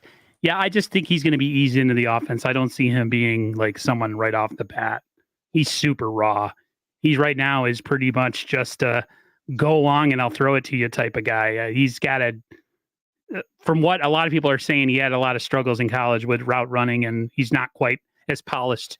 And there's reasons why he dropped to the spot that he did. So I'm definitely looking forward to seeing that too. But, by this time in the year, I would think that might be something that the Niners start looking to do and attacking, where they start to stretch the field a little bit. So who knows? I think with Danny Gray, it's a matter of maybe early on Kyle might make things easy for him because you could see in college they were throwing a lot of dump off short little passes to him, kind of like what we do with Debo, and then Gray will try to take it to the house. But one thing I was hearing about is route running or lack of route running. I think Crocker was saying it, that as fast as Danny Gray is, he doesn't look so fast when he's running routes. So hopefully he progresses. I went nuts when we picked him because I was talking about him for 3 hours on a live draft show on Kelts Chronicles before we picked him. So, but my fandom aside, he does have a lot to learn, and we'll see, man. I mean, I want to see him making big plays, and I love the way Silverado Kev said it. Trey to Gray, it rhymes. It's catchy. Make a T-shirt out of it. Do something.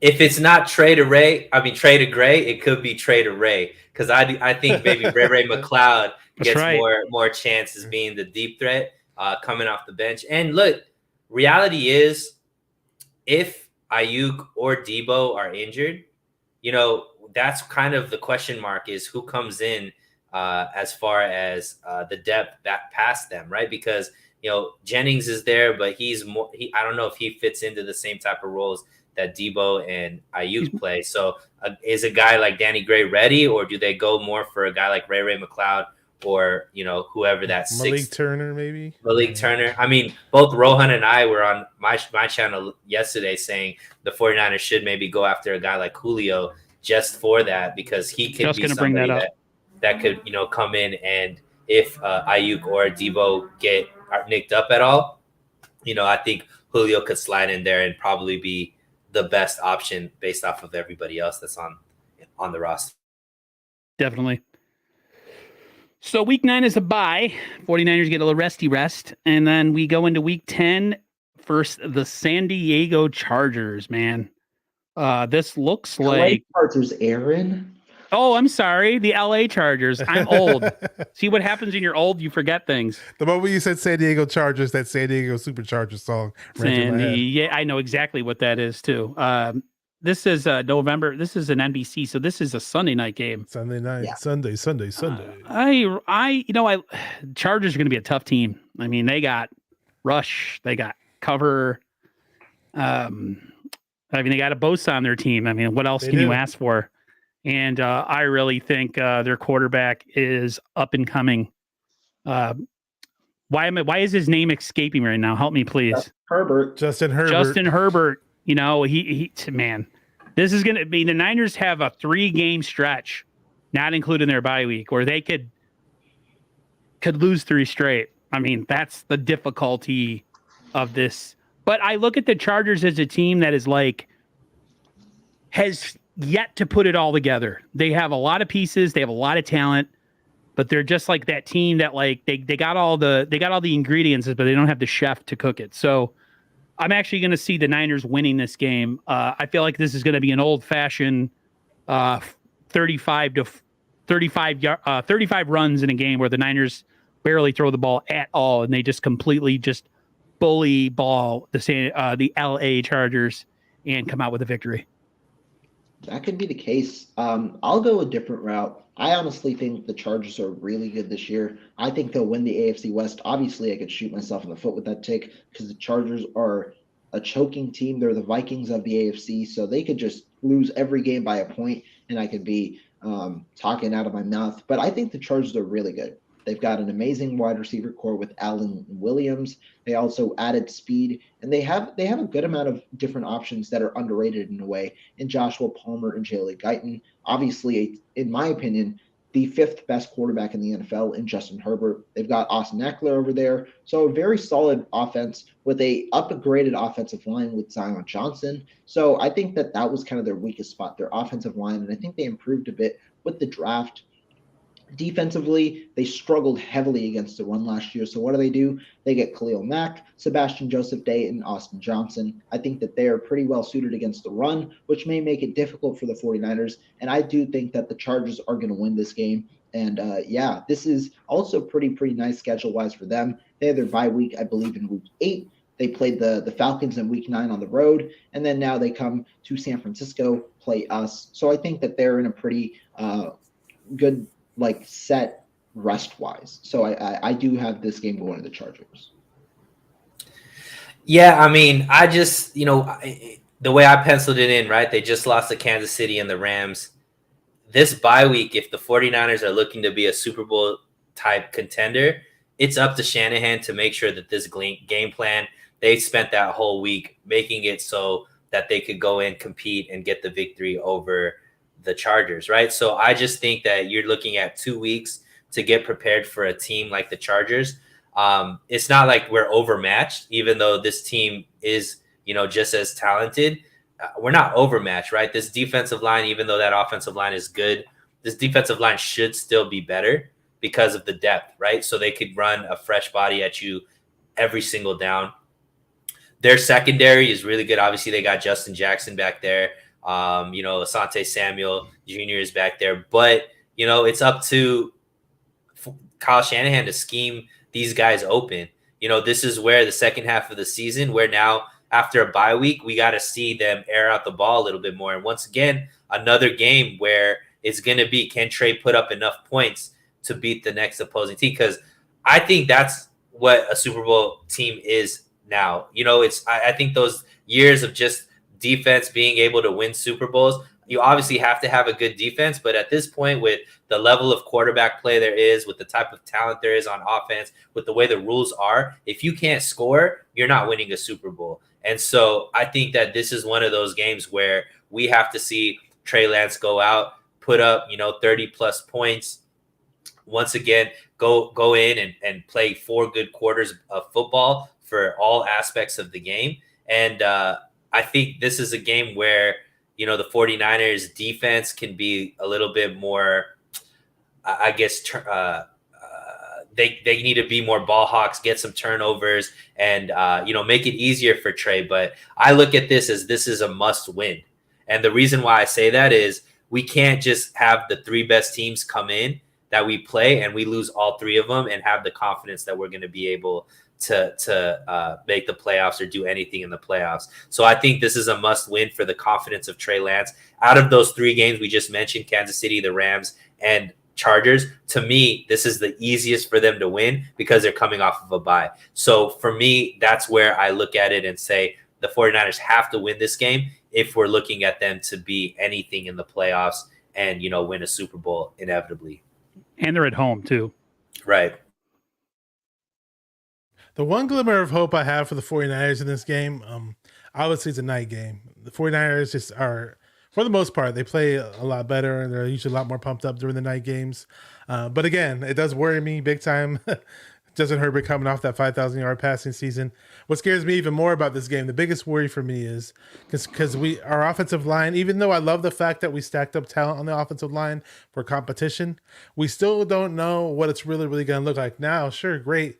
We'll run team first, we'll run first team, and, we brought in another weapon for Trey, and we're assuming Debo's going to stick around. But we just still don't know how it's going to look. Now, Trey is mobile, but you mentioned Bosa, the other Bosa that we have to face. Now we got to worry about Khalil Mack on the opposite side. It's scaring me a bit. So it's hard for me to pick a W for this game, even though it's a night game. I hate to say it, but I have to give the 49ers the L on this one right now, at least. Right now, at least. It's just looking this far ahead, yeah. Man, me and Sunil are the only ones that have hope. This is going to be a 3-game losing streak? Ooh. Yeah, the Khalil Mack thing scared me, guys. Yeah. So I'm not saying it's not possible. Go ahead. No, I'm just saying I'm at 5-4 going into what is this week 10 or 11? I think 11 now. Yeah, I have them at 5-4, which is a little frightening. Obviously, like Sunil said, it's a good point that he brought that it's somewhat of a must-win game. I'm not necessarily of the same.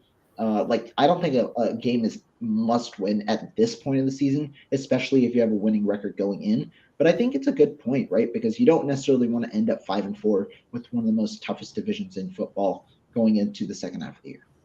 And to piggyback off what you just said, Rohan, we don't know what the rest of the NFC is looking like. This NFC could be an 11-win team and miss the playoffs. So I don't know if a 3-game losing streak bodes well for a team, because that means, you got to pretty much go close to undefeated for the rest of the season to be able to even, compete in the NFC, right? Last year, you had to go 10-7, and I would think the NFC actually got better, as far as competition-wise and competitive-wise. There's some teams that got worse, but there are also teams like the Vikings, like the Washington that didn't make the playoffs last season that are going to be threats this season. So I just think that a 3-game losing streak does a lot. And is this team mentally tough enough to figure it out? I mean, they did last season, right? But I don't know if there's that, there's not that move to bring Debo and put him back as a wide back, right? That's not what.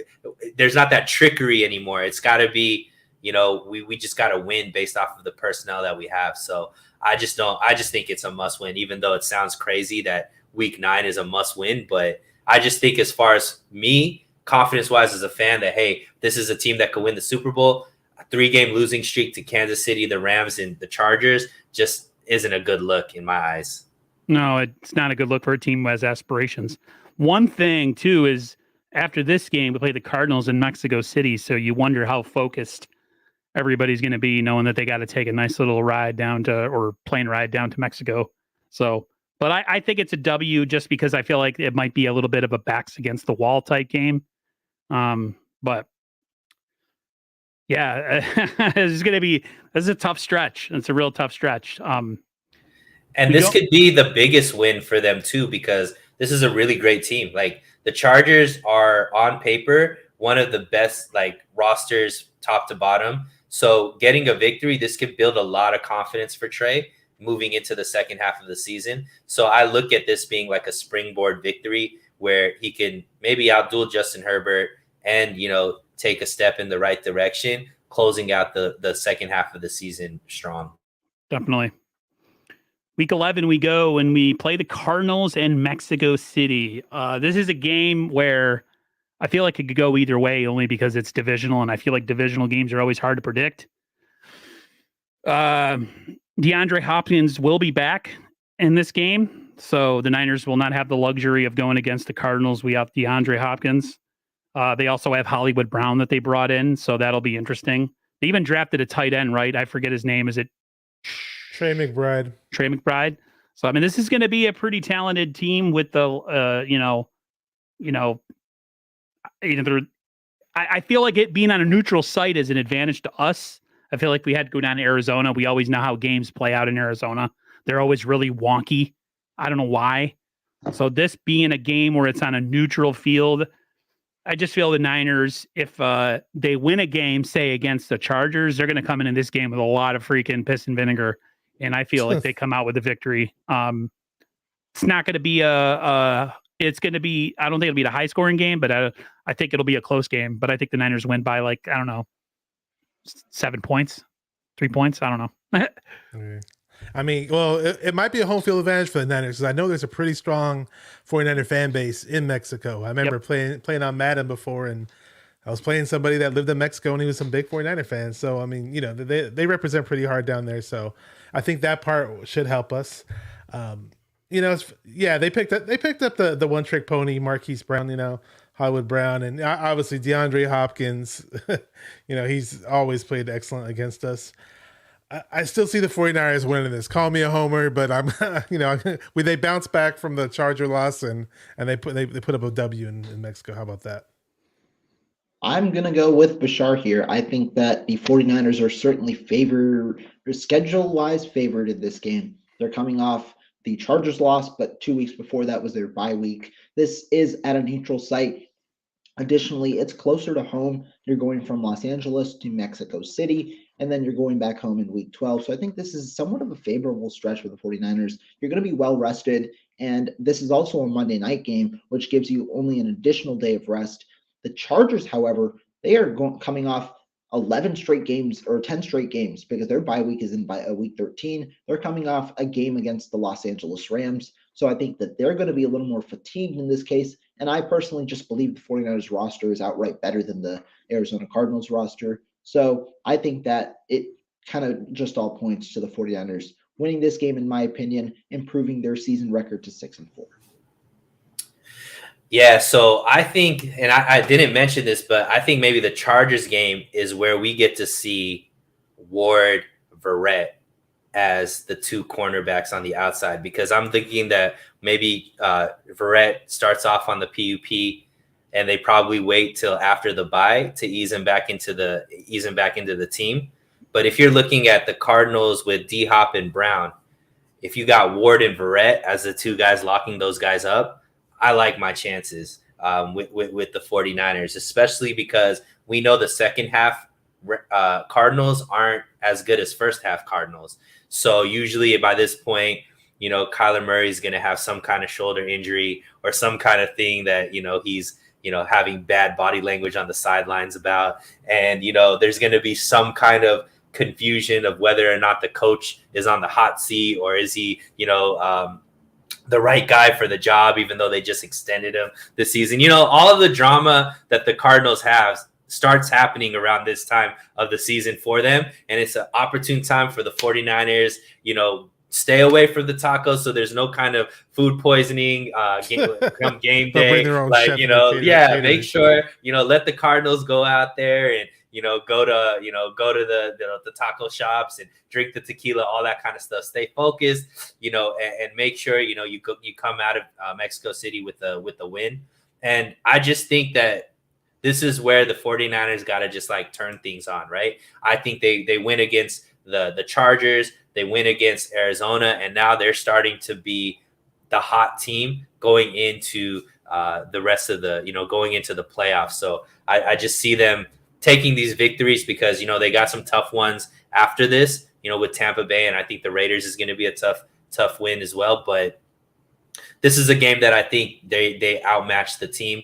I don't think that I think that the Cardinals defense got worse. So if Trey has the confidence, this rushing attack is where it is. I think the Cardinals running game got worse as well. So it's going to be everything on the shoulders of Kyler Murray for this game to be victorious. And I think that plays right in the hands of what this defense is with the strength they have in the cornerbacks and the defensive line. So I look at this as a victory for the Cardinals. I mean, for the Niners, sorry. I said all that just to say Cardinals win. No, 49 definitely get a victory in this one. Anybody else?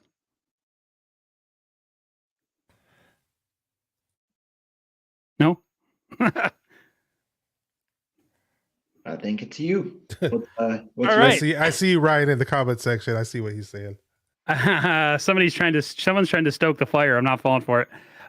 So we go into week 12. We play the New Orleans Saints. We get them at home. This isn't your daddy's New Orleans Saints team. This isn't Drew Brees and friends like it used to be. To me, this looks like another winnable game. Personally, this is a team that had just what were they, like $90 million over the cap, and they had to figure out a way to get it a competitive roster. I know that they have Michael Thomas coming back, and that's all great, but we all know he's nothing but a slant god. He can't do nothing else. So I think if the Niners come off a win against the Cardinals, then they go in and play, and they have New Orleans come home to play them. I feel that this is a victory. This is one of those games where it's kind of like you should win. So if the Niners were to win this game, it's not really a big accomplishment. So yeah, I have the Niners beating the New Orleans Saints in week 12. Yeah, the Saints don't scare me. I don't want to sound overly cocky, but I just see the 49ers going there and handling business, and I just can't think of any. They picked up Olave, hey, really nice wide receiver, but they have a whole lot to prove until proven otherwise for me to give them the W this week. So stick with the Niners. Got some of my gaming buddies in here. Sorry. What up, gamers? But no, I think the Saints are a very similar team to last year. And what I mean by that is they're going to ride by their defense. Like on paper, the Saints might not seem as scary, but when we looked at it last year, the Saints almost got to the playoffs. The 49ers obviously eliminated them by winning in week 18. And I think that this team, especially with a healthy Jameis Winston, shouldn't be discounted. And so when you look at their team, their secondary obviously is their strong suit. They have Marshawn Lattimore and Paulson Adebo, I think, who are two very solid corners. Chauncey Gardner-Johnson is the slot guy. And then now you have two very, very reputable safeties in Matthew and May with Bradley Roby there as well. So you have a very solid secondary over there. Demario Davis is still there. Cam Jordan is still there. And Shai Tuttle is a very solid defensive tackle. So I think that their overall defense is very solid. Their offensive line obviously lost a guy in Teron Armstead. I still think that they're a fairly solid offensive line. Hopefully Trevor Penning for them slots in well. The question obviously is, can they piece it all together? And can they win enough games with Jameis Winston as quarterback? He didn't necessarily have the best season last year. I know he won a ton of games, but he had a 59% completion percentage. So I do think that the 49ers are going to win this game. When you look at the Saints schedule as well, they have a really brutal week 6 to week 12 or week 13. Their bye week is only in week 14, so they're going to be tired. They face the Bengals, Cardinals, Raiders, Ravens, Steelers, Rams, 49ers, and Buccaneers all in a row. That is extremely brutal, especially without a bye week. So I think their schedule is actually one of the more difficult ones. And I think that that is going to be very important as to why the Saints might have a bit bigger of a decline than people might have realized this year. I had the 49ers winning this one, going to 7-4 on a 2-game win streak. Did you say that they don't have a bye week till week 14? Yeah, 14. Oh my God. The Niners might get them freaking just pissing all over themselves and not being able to being just so broken up. But yeah, it's tough. Yeah, the one thing the Saints are going to have is probably a fresher Kamara, right? Because he's going to be coming off a suspension first half of the season. So he'll be pretty fresh as far as his legs. But they did lose a lot in that offensive line, right? So this is another game where I think the defensive line is going to just be able to outmatch the offensive line of the Saints. With Winston, he has a lot of Jimmy in him where he could win you a game, but he could also be the reason why you're constantly losing a game because he's going to throw touchdowns to his team and the opposing team on a regular basis, right? He's the 30-30 club type of guy. So I just think that the second half, this defense is going to be phenomenal, man, especially if Verrett is playing. I just don't see these teams that are like, unless you have just a bona fide offense, I think you're going to struggle against the 49ers defense in the second half of the season. The defensive line is going to be still fresher than any offensive line that's out there. The cornerbacks are much better than we've ever had. And, I just think, we haven't even talked about the linebackers, right? That's how good this defense is, that the linebacking core of Fred Warner, Dre Greenlaw, and Azeez Al-Shaair is kind of like a footnote at this point, where that used to be like the only thing we could talk about as far as how good our defense is. Now they're like maybe not even maybe they're the third best group on that defense, which is insane when you look at that. I just look at this. I don't think this game is close, guys. I think that the 49ers go in, especially with how beat up Rohan just talked about this team being. They don't have their left tackle there anymore. They lost a lot of guys that I think are going to be weapons. They have a brand new coach that, is more defensive minded than offensive minded. And I just feel like the 49ers can really go in here and just outmatch a team that doesn't have enough talent that I think can compete with them on all phases of the game. Anybody else? Nope. Okay. Week 13, we play my brother's team, the Miami Dolphins. This is a game that I am highly interested in because I might go cross country to see it. I'm not sure. Ooh, okay. I might go with my brother and my friend who's like 6'9", 6'8". I'm 6'3". He's like 6'9". So I'm going to look like a midget if we take pictures. But he's a Miami Dolphins fan. My brother's been a Miami Dolphins fan. My brother's 35. He's been a Dolphins fan his whole life. I remember the game we played 2 years ago, coming off our Super Bowl loss, when we had that corner that just got completely abused in the first half. Allen. He's in the USFL. I forgot his name because I was so traumatized. I remember watching that game with my brother and just giggling out of complete. My mind had melted, and I was so pissed that I was laughing. It was that bad because I try not to break stuff anymore when I get mad watching games.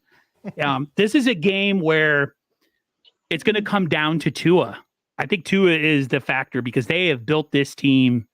I mean, their wide receiving core, they got 3 solid running backs. They got one of the best corners in the NFL in Xavier Howard, one of my brother's favorite players. And they have an underrated pass rush. I saw them get after the quarterback a lot last year. I thought they were pretty talented. I feel like this is a game the Niners should win only because I feel like Bashar was saying, or maybe it was Sunil, unless we're going against like a really top quarterback, I think these are the games where the Niners feast. If you're going against a Rodgers or a Stafford or a Brady, I mean, you can't just go in there and play with your head on your butt on fire and go after the passer and with no regard for what's going on. This is one of those games where it's going to be up to Tua to beat us. And I think the Niners, health-wise, if they're good, personally, I think the Niners win this game. I know that the Dolphins have a lot of weapons offensively and running back-wise. They have one of our own, Mr. Mostert. In fact, the question is, will he be healthy at this point in the season? I mean, he doesn't stay healthy. And is Tua good enough to carry them to where they want to go? I mean, this team has playoff aspirations now. My brother's saying that you got to make the playoffs, got to beat the Bills. We got to win the division. The Bills have owned the Dolphins for about as long as I think we've been owned by the Seattle Seahawks. So, but I'm picking the Niners to win this game. I think it's going to be close, but I think in the end, the defense of the 49ers has them come out on top. Yeah, I mean, that's fair. And real quick, what I'm going to say about this game is I do expect the 49ers to win. They're on a 2-game win streak, and I think this is their best part of the schedule. From week 10 to week 15, they don't travel to an opposing stadium. The one game that is in there is the Mexico game, and I do honestly think that might be a home game. Like Bashar alluded to, the 49ers fan base is pretty strong in Mexico, and you have one home game, the Mexico game, and 3 home games in a row. I think this is where they really get that groove. However, this is what I'm going to say. Trap game. Sunil alluded to it earlier with the Carolina Panthers and the Atlanta Falcons. I think this is a trap game because Miami is going to be coming off their break just 2 weeks ahead in week 11. They play the Texans, a nice warm-up game coming off the bye at home in week 12, then come visit the 49ers in week 13. So I think they're going to be fairly healthy at the time. They do boast a pretty solid offense, right? just in terms of weapons. This is what you want to do with a young quarterback. You've got Jalen Waddle and Tyreek Hill, one of the most dynamic receiver duos in all of football. You've got Cedric Wilson, no slouch at wide receiver 3 with Preston Williams still there. You've got a good running back core in Edmonds, Mostert, Michelle, and Myles Gaskin. You also have a pretty solid defense.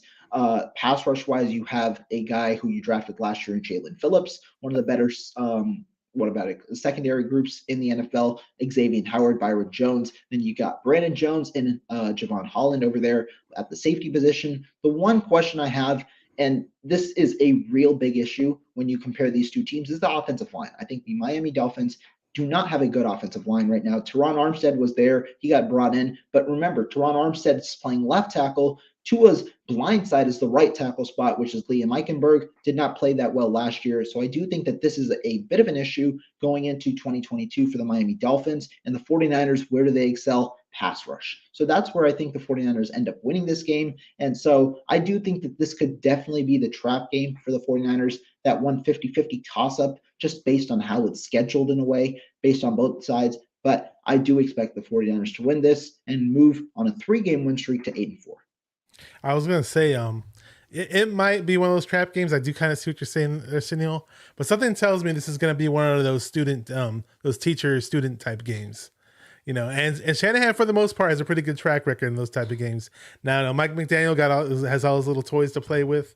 I get that, but you did mention how the offensive line still has a lot to prove, and we all know about Tua. He's a big question mark. So I'm gonna go ahead and give the Niners a W on this one, just based on that, and we'll see. Hopefully we got Drake Jackson helping out Bosa, because that'll help a whole lot. And we picked up a whole lot of other guys too, Kamoko Toure and all those other guys to help out Bosa. So he mentioned the pass rush, and definitely want to see an improved pass rush this year. And I'm assuming we will see one. So yeah, and just to piggyback off of Bash, one thing that Kyle Shanahan does really well in the regular season is get victories over guys he coaches with, right?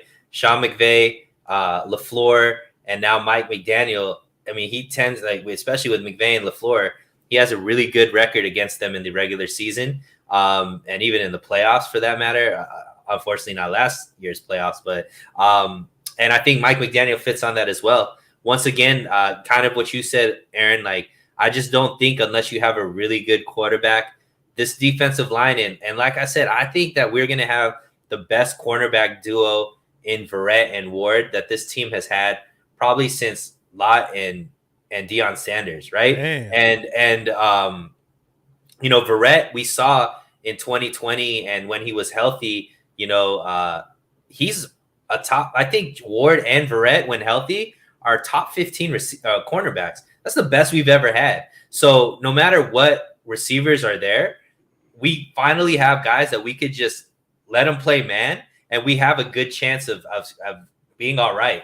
Right. So I just think that with that flexibility, it just gives DeMeco Ryans a lot of opportunity to just be aggressive as far as blitzing. And, there's just too many fresh bodies on this defensive line that I don't think, unless you have just all pros all across your offensive line, it's just going to be a tough night out for anybody. I do think that the Dolphins have a very good rushing attack. We mentioned Mostert, but they have Edmonds there who's good. And I forget even they have 3 guys there that are really good. I forget who their third back is, but he's really good as well. Sony Michel. Sony Michel. There it is. So they have Sony Michel, Mostert, and Edmonds. And so they're going to be a pretty good rushing attack, I believe. And obviously pass catching out of the backfield as well. I just think that the defense is going to overpower Tua and this offense, even with Tyreek Hill there. And I think that Trey is going to still have a lot of confidence, right? I think I have them at one more win than Rohan's been saying. So I think they're going to be 9-3. They're going to be 9-3. Yeah. So I think they're going to be 9-3 going into, the Bucks. So that's what I see as far as at this point in the schedule. Ryan from No Border Sports says, is the Dolphins O-line suited for the outside zone? That's a good question, because that's quite, the Niners, say what you want about their pass protection.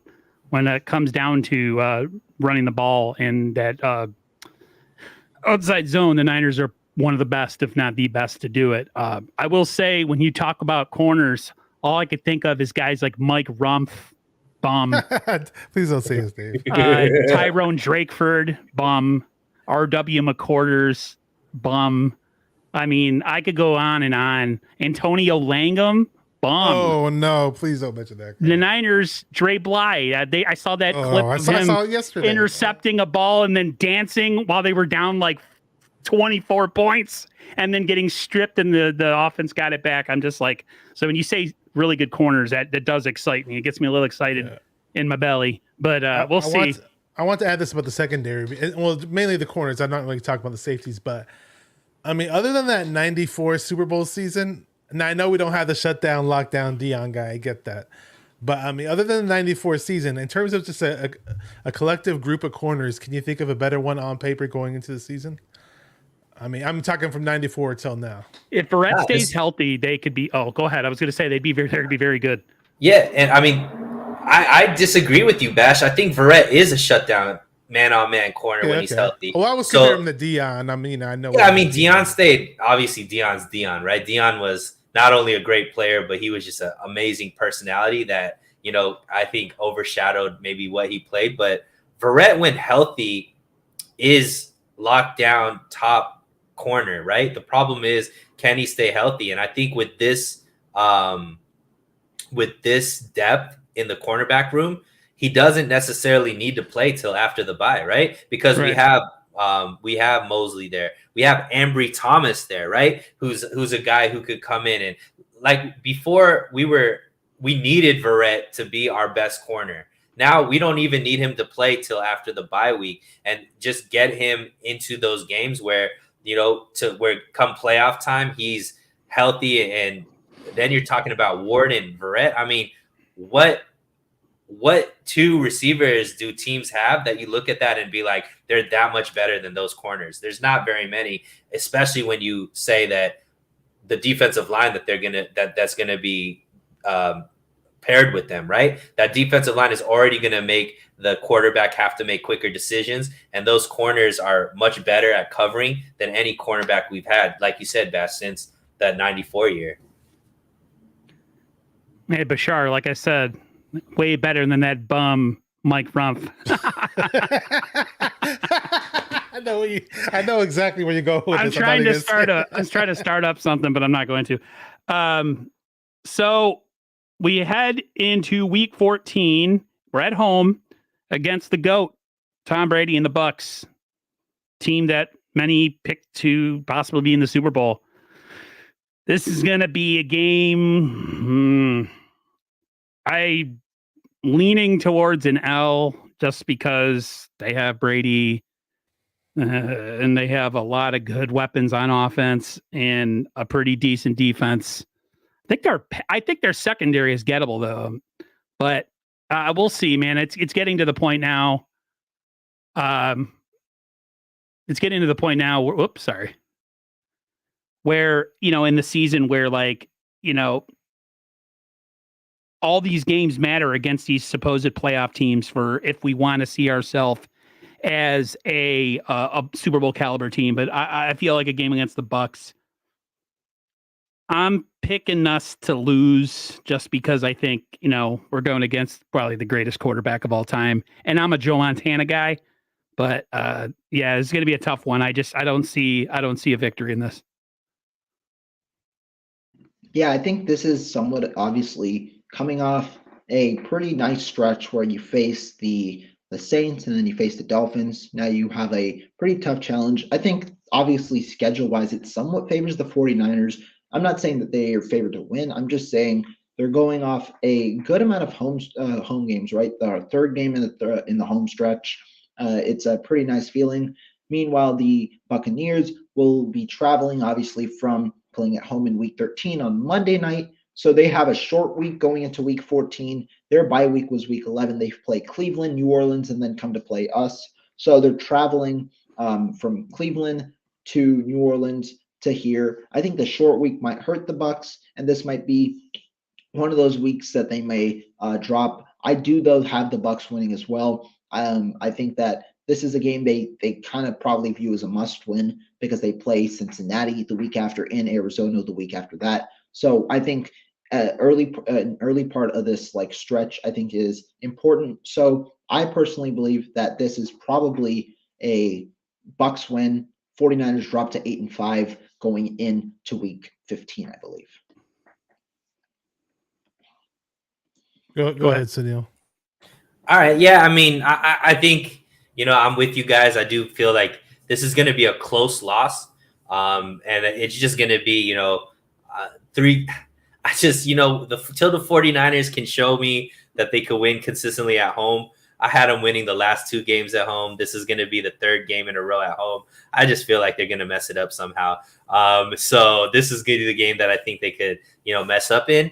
And but I do think it's going to be close. I mean, I think this game is going to be more important maybe to Tampa Bay than it is to the 49ers, because I think the 49ers at this point, I have them at 9-3. So I think they're going to be pretty well situated atop of the NFC West, even though Tampa Bay is probably going to be well situated atop of the, division that they're in. It's NFC South, right? Because the other 3 teams are just not as good as them. But I do think that the home field advantage to the playoffs is way more important to a guy like Tom Brady than maybe the 49ers look at it as, because they're so good on the road.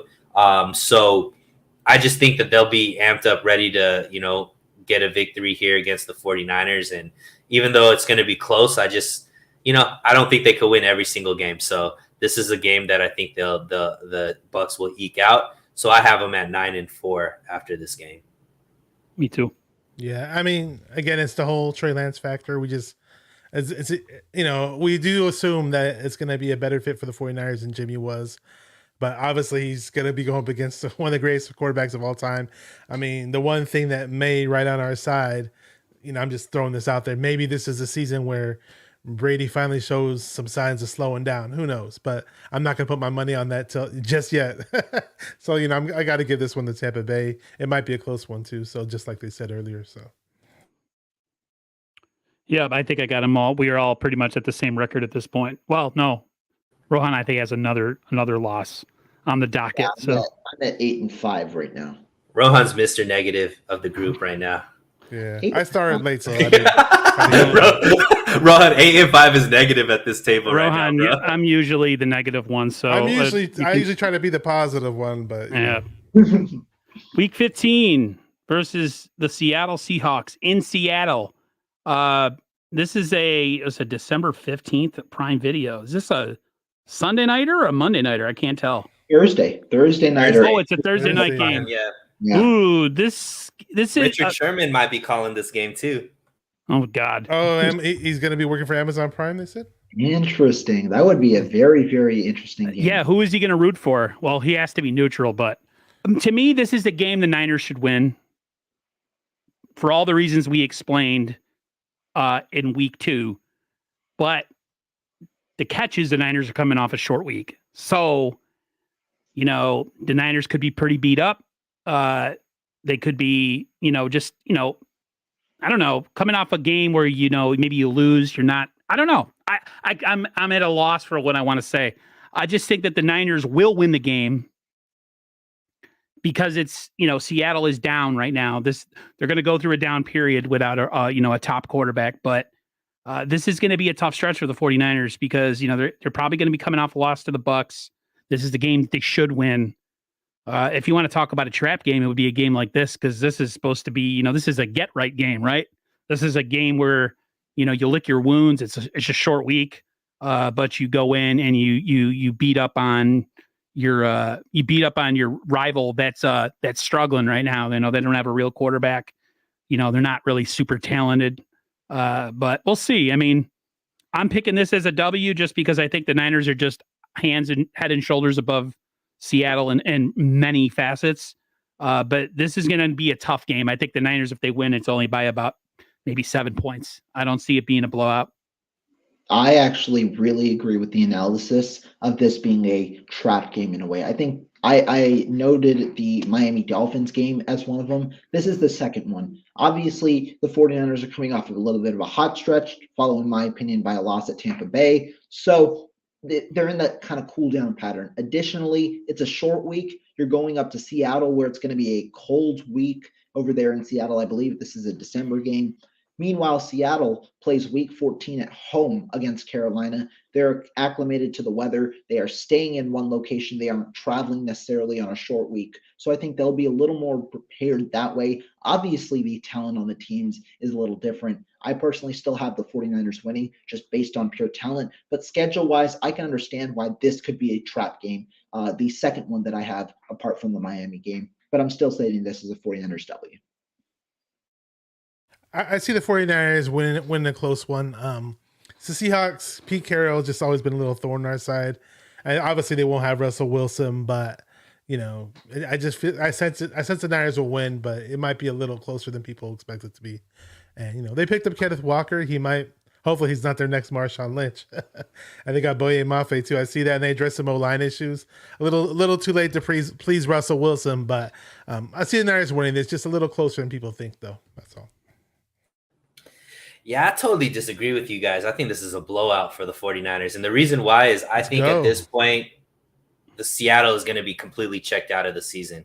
They're going to be completely out of the playoffs at this point, really nothing to play for. And they're going to be looking to try to get the number one draft pick to get one of these top quarterbacks. So I don't really see them playing for too much. You might not even see Drew Lock playing. You might be, just some guy. You might be Geno. It might be whatever. Like, who knows what the Seahawks will look like at this point in the season? Because what are they really playing for? Are they trying to play spoiler? If they try to play spoiler, I don't think that even this game is a spoiler game for the 49ers, because I think they're going to be that far ahead of everybody else to really be situated into the playoffs. So because of how meaningless of a game this is going to be for Seattle, I just don't see them having enough heart to contend with the horses that the 49ers will have, especially if we all think that they lost the game before. No way that they go back-to-back losses, especially to a team like Seattle, who's absolutely playing for nothing at this point in the season. So I think they could really dog walk this team. Another game where Trey doesn't even have to finish it because of how far ahead they are at this point, The 12 at this point, what are they cheering for, And real quick, Aaron, before you go, I just wanted to put this out because I forgot to say it. Another part of the reason why I think this could be a trap game, just looking at the last two seasons. The 49ers had one blunder in the last two seasons in this part of the schedule. Last year it was Tennessee. They went on the road in a very similar Thursday night effort in Week 16, which was obviously a loss where they were ahead.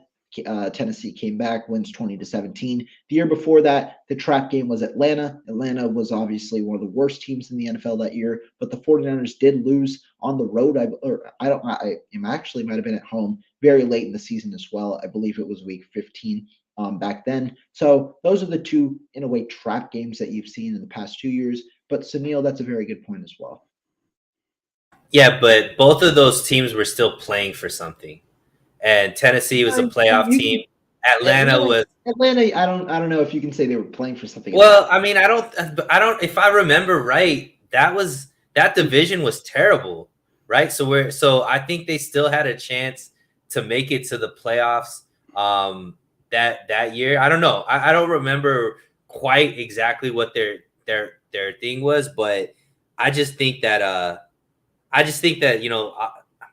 I just don't know what Seattle's playing for at this point, right? Any win actually gets them farther away from getting the quarterback that they're going to be definitely trying to get in this draft. So I just don't think they're going to try that hard, to be honest. Not that they're tanking, but I just don't think they're going to have the heart. Yeah, to me, this is one of those games that's it's a game you should win. Someone's down, you put him down for good. The old take the horse out back that can't go anymore, and the rest. So hopefully the Niners have that mindset, especially if they come off a loss to the GOAT in Tampa Bay. I just don't see the Niners losing to Seattle, regardless of where it's at or what the weather is. I just don't see it. And once again, Aaron, these are going to be the games that decide seeding, right? Yeah. Because it's going to come down to one game here or there between the first, second, third, fourth seed. So, or even, winning you could go from, the 6th seed to the 1 seed based off of a loss, right? So I think it's really important that the 49ers know that, especially what happened last season. They don't want to be in another situation where it's a must win, week 17 or week 18 game. So yeah, I just think that they're going to be focused enough to make sure this isn't a close game. Yeah, I see them. Yeah, I agree. I just don't think it's good. You got me. I'm starting to think it might be a little bit of a boat race too.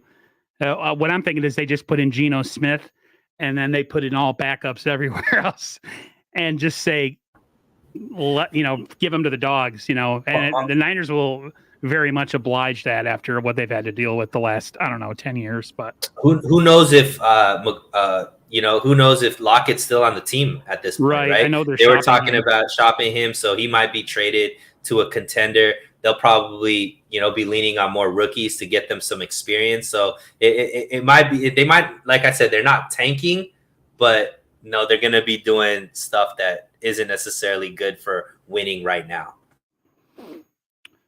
We go into week 16. We play the Washington Commanders. I was making sure I didn't say the Redskins. December 24th, day before Christmas. I'm sure a lot of people are going to be, completely inebriated and full of food. This is another game where I see the Niners winning. I know they have a really good defensive line, the Commanders, but to me, their quarterback position is still kind of up in the air. I don't really see them, again, like we've talked about, unless you're facing like one of the best. These are those games where the 49ers should feast. And I feel like the Niners, if they're the team we think they're going to be this year, this is just another one of, to me, that they're just another team, in your quest to get to the playoffs. So I have the 49ers winning this game. 10 points, by 10 points, maybe 27-17, something like that. Rohan, I'm going to jump in so we could go around this way because we've been doing the same thing. Because I actually think the 49ers lose this game. Oh, yeah. And the reason why is a few things. One, even though Carson Wentz for some reason against the 49ers is a different animal. And he tends to play very well against the 49ers. I don't know if you guys remember a couple years ago, he had 0 people to throw it to, and somehow they still ended up beating the 49ers that were much better than them at that point. So that's one. Number two, I believe this game is going to mean much more to Washington and their playoff aspirations than it will to the 49ers. So they are a team that I think is on the bubble to make the playoffs. And especially in that division, I think the Eagles will probably be the team that wins that division based off of the roster there. But I do think that the Commanders are going to be vying for a playoff position, and they need to win probably 2 out of those 3 games to end out the season. So I do think that this game is going to mean more to the Commanders than it does to the 49ers. And once again, when we talk about the types of teams that the 49ers can lose to in games they should win, a quarterback, which Carson Wentz turns into that quarterback against the 49ers, and then, offensive weapons, which they do have in McLaurin and, Gibson and stuff like that. But then again, this is probably one of the better pass rushes in the game as well. They're going to have Chase come back. So yeah, like I said, I just think because of the importance of this game for Washington, they're going to be looking at this like a must win. They can't lose. Otherwise, they're out in the playoffs. And I just think maybe the 49ers aren't going to match that level of intensity, because they're going to be so well situated, already probably maybe even have clinched a playoff spot by this point. Wentz, yeah, good that you mentioned that because I still have him. It's like when we played him when he was on the Eagles and that Brandon Ayuk game where Brandon Ayuk jumped over that one dude that one time. And in those tough, gritty games, for whatever strange reason, Wentz he just comes alive against us. And, he did it to us in that rainy game with the Colts. And, Yeah, I'm not feeling too good about playing him. Maybe this is the one time we finally get him, but just obviously you mentioned the pass rushers, Montez Sweat and Chase Young. Those guys scare me a bit, So of course, our offensive line's still a question. Oh man, if we win this one, it's a close one, but I'll give them an L on this one. I'll give them an L. I actually very much disagree. I think this should be for me, I think this is a bit of an easier win for the 49ers. Yep. You're coming off the Thursday night game, meaning you have extra days of rest. The Commanders don't have necessarily a very taxing schedule heading into this point. They had a week 14 bye, so obviously they are somewhat rested in a way, but having that week 14 bye doesn't necessarily mean you don't have fatigue on this side of the schedule. They're coming off a game against the Giants, but they're the ones traveling to us. We go to Seattle. That's much less of a travel, and we get the extra time. I think that we're going to be very well rested. And to the point that Sunil made that this game matters less to us, I actually disagree with that. Right now, I think that, what are we, 8, 9, and 5? I think we're very much in the race for the division at the moment, especially given how the Rams schedule is. I think that we should honestly be, this game should matter more to us than them, because they probably are solidified as the second team in their division or the third team. I think that they actually won't be as playoff aspired as we will be at the time. So I do think that this is the game that we honestly should comfortably win in a way, solidifying us at 10-5, going into 2 tough matchups to end the season. But we're actually 10-4 going into this game, so we would still be 10-5. Whatever. All right, week 17, the Las Vegas Raiders. We're going to travel to Las Vegas. To me, this is a game. Vegas, they're going all in, man. They made the move for the guy from Green Bay. I love how Davante Adams, Chandler Jones. Yeah, they're stacked, right? So I feel like this is a game where the Niners lose, just because I feel like they're going into a crazy. That stadium looks insane. I don't know why. I just look. It's intimidating to me. It's like a fortress. I just see that this is just one of those games, or they could be a hot team with there's a lot of skill position players that are really good, and maybe they just catch the Niners on a bad week coming off of a victory against a possibly lowly Washington Commanders team. And I think the Niners dropped this game just for the reasons of, they're a super talented team. They should be really good this year, hopefully, right? The Raiders. So I don't know too much about the Raiders, only that I know the fact that they've kind of went in on some players this year. I think they brought in, don't tell me, they brought in the defensive and He's for the Cardinals. That's it. Chandler Jones. There you go. So they've done their best to play Madden with the salary cap and bring in some high price names. I just think it's one of those games where this is an unfamiliar opponent, and I think the Niners drop the game just for the sake of that. Maybe it's just someone they're not accustomed to playing, and the Niners they catch us on a bad week. I can't explain why this is going to be an L, but I just think it's going to be an L. Yeah, go ahead. Oh well, yeah. Can I go? All right. Yeah. I see that this might, I think the Raiders might score a little early and get, make a nice play with Davante Adams, and him and Carr had that college connection, but I'm still not too worried or scared because we've beaten Davante Adams when he was with Aaron Rodgers, a much better quarterback. The Raiders crowd doesn't scare me in terms of this game. Sure there are some local Raider fans in Vegas who are true Raider fans, but most of it's that non-organic stuff where they just became Raider fans because they built the stadium there. That's the fan side of it. I see the Niners making it closer in the second half and finding a way to win. Nobody in their receiving core, really scares me. There's that one guy. Who's that guy that makes there's one guy though, Hunter Renfrow. He's a good player. Yeah. Waller. Yeah, Waller. I still think we find a way to stifle their run game, and we're gonna run the ball down their throats. I never see the Raiders just making these like great defensive stops in those type of games, and I just see it might be a little close game, but I see us winning this one. Yeah, I got this as a win as well, and the reason for that is I think, like Bash said, the Raiders don't have much of a rushing attack. They have Jacob, they have good names, but just not consistency out of the rush attack, which means that they're going to be very one-dimensional in this game. And their one dimension plays into the strengths of what this defense is right now, right? Once again, Verrett and Ward is what I'm banking on being the cornerbacks, and then just the defensive line being the defensive line. So for me, if the only way you can really score the ball is through the pass game, you're going to have a rough time against the 49ers because that's where their strength lies. So I just feel like this is going to be a game that the 49ers look to really solidify them, get on a little hot streak, win streak, to go into the playoffs, and a team that they will get up for. You know what I mean? Because they're not looking at this as a team that is an easy win. So I think they'll get up for this game, finish out the season. I don't think they lose the next 2 games.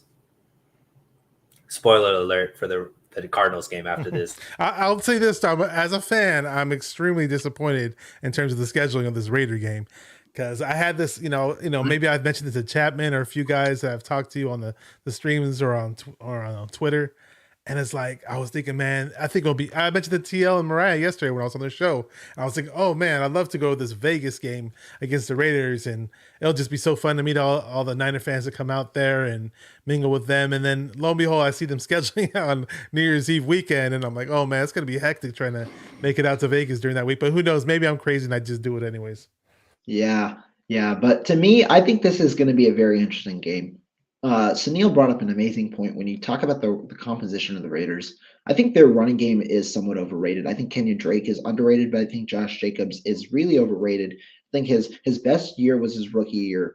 He averaged 4.8 yards per carry. When you look at his statistics, 1,105 50 yards, 7 touchdowns, and I think that was his best year. His last 2 years, he hasn't necessarily been consistent. 3.9 yards per carry in 2020. 4.0 yards per carry in 2021. And so when you have that high volume, I'd expect a little more in terms of yards per carry. Jacobs doesn't necessarily meet that. Drake is mainly a pass catching back out of the backfield. They brought in Samir White. I wonder what his role will be. But to me, the problem with the Raiders is their offensive line. They haven't necessarily significantly improved it after deteriorating it last year. Moved on from Hudson, moved on from a good amount of pieces. They have Colton Miller, who's a pretty solid left tackle. But apart from that, Kelechi Osemele is not there anymore. Rodney Hudson isn't there anymore. I don't know what they're going to end up doing with Alex Leatherwood. So it's a fairly young, inexperienced offensive line. I don't think it's that good. And that's also a little bit cause of concern when you face the 49ers. I'm actually a pretty big fan of Derek Carr, but I don't think he works amazingly under pressure, and I think the 49ers are certainly going to bring it. That's where I think the Raiders offense might falter. And in games like this, I think we might see a very similar game plan with Miami. To avoid that pressure due to a lack of an offensive line, teams will try and do all these bubble screens and short plays. However, fast forward last year to Seattle, or backtrack last year to Seattle's game week 13. In the first half, they tried that exact formula, trying to do all these bubble screens, and the 49ers reacted very well. They shut down Seattle. If you remember, Seattle had almost negative yards in the first quarter, utilizing that type of system, trying to play against the 49ers. So I don't necessarily think the Raiders are very poised offensively to overcome the 49ers.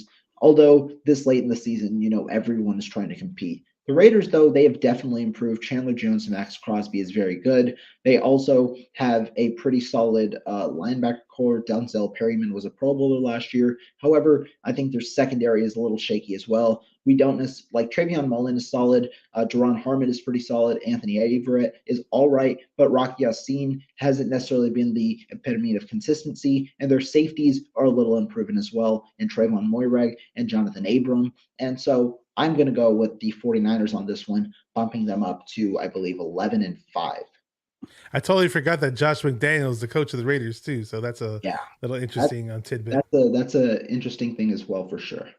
You guys have me changing my pick. I am actually going to have the Niners winning against the Raiders. Let's go. You have convinced me. I'm like the kid who you try to offer drugs to, and I tell you no at first, and then tell me you're going to beat up. You tell me. I don't know if I like that analogy. Okay, I don't know if I want to be that guy. I can't think of another analogy, so we're just gonna forget I ever said that. We're the guy that makes you jump off the bridge. Let's put it that way. Oh, that's even worse. But not like a big bridge. We're talking about into the creek. Oh, okay. So you were scared, but we were like, just do it, man. And even though you know I can't swim. No, I can swim now. So week 18, final game of the regular season against the Arizona Cardinals in Santa Clara.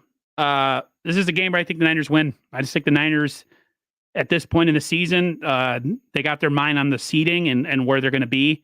I think it's important that the Niners win this game because it just solidifies that the 49ers are ready to make a playoff run. And I just think, like you said, Arizona is just, like you said, they're a second half collapse team.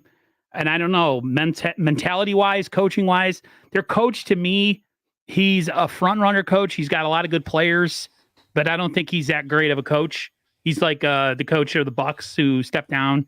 They're more because of the players than they are the actual schematic genius or whatever. So, I have the Niners beating the Cardinals. I just think the Niners at this point in the year have their mind set on trying to increase their playoff seeding as much as possible.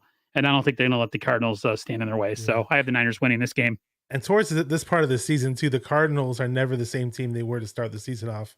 And so just for that alone, I pretty much see the 49ers having their momentum built up towards the end of the season, and the Cardinals obviously on the downside of their momentum at that point in the season. Just for that alone, I'm going to take the Niners on this one. And No Border Sports in the chat said Sunil is the plug. While Sunil was checking his phone, he threw that in there. So just throwing that out there.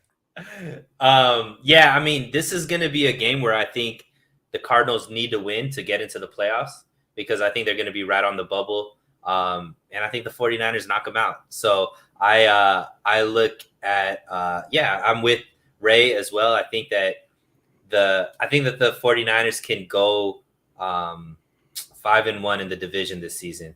They'll split with the Rams, and then I think they sweep both the Cardinals and Seattle. Totally and agree. It's going to be add insult to injury because they're going to make sure the Cardinals don't make it into the playoffs in this game as well. So that's how I envision with the team ending the season with a 12-5 record, maybe like the 2 or the 3 seed going into the NFC playoffs. I will go a different route here. I don't necessarily think the 49ers are going to be in need of competition at this moment. At 11-5, I understand that might not be enough to win the division, but even under the realm that it isn't, I think Arizona is going to require this game much more than the 49ers to sneak into the playoffs. I have them winning. I think 5-1 in the division would be amazing, but I kind of think it might be a little overly optimistic.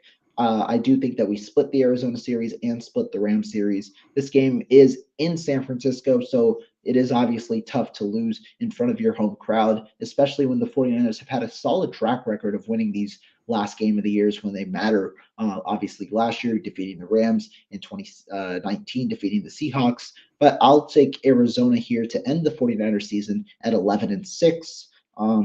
But I still think that they will make the playoffs with that record. Negative Rohan strikes again, man. So you took us out of a first week bye into on the road in a divisional game, my man, because you don't think we can knock off the Cardinals. I think Tampa Bay is probably going to get it given their division. It's a little too. Yeah. I think Tampa Bay finishes off with the number 1 seed. I think the 49ers could easily win this division and be a 2 or 3 seed, depending on what I believe either the Green Bay or the Eagles do. But I don't think the Cardinals. I just don't think second half like last year we lost to the Cardinals, but we played first half Cardinals both times, right? We played them the same way that we played the Rams. We're playing the Rams this season. Second half Cardinals aren't as dangerous, and at this point, Kyler Murray's arm might not even be attached to his shoulder. He's pouting and crying on the sidelines, probably asking for a big money contract and all that kind of stuff. So I just don't think that the Cardinals are going to have it in them, and we kick them out of the playoffs, man. 12-5, 2 seed, baby. 12-5, I like it.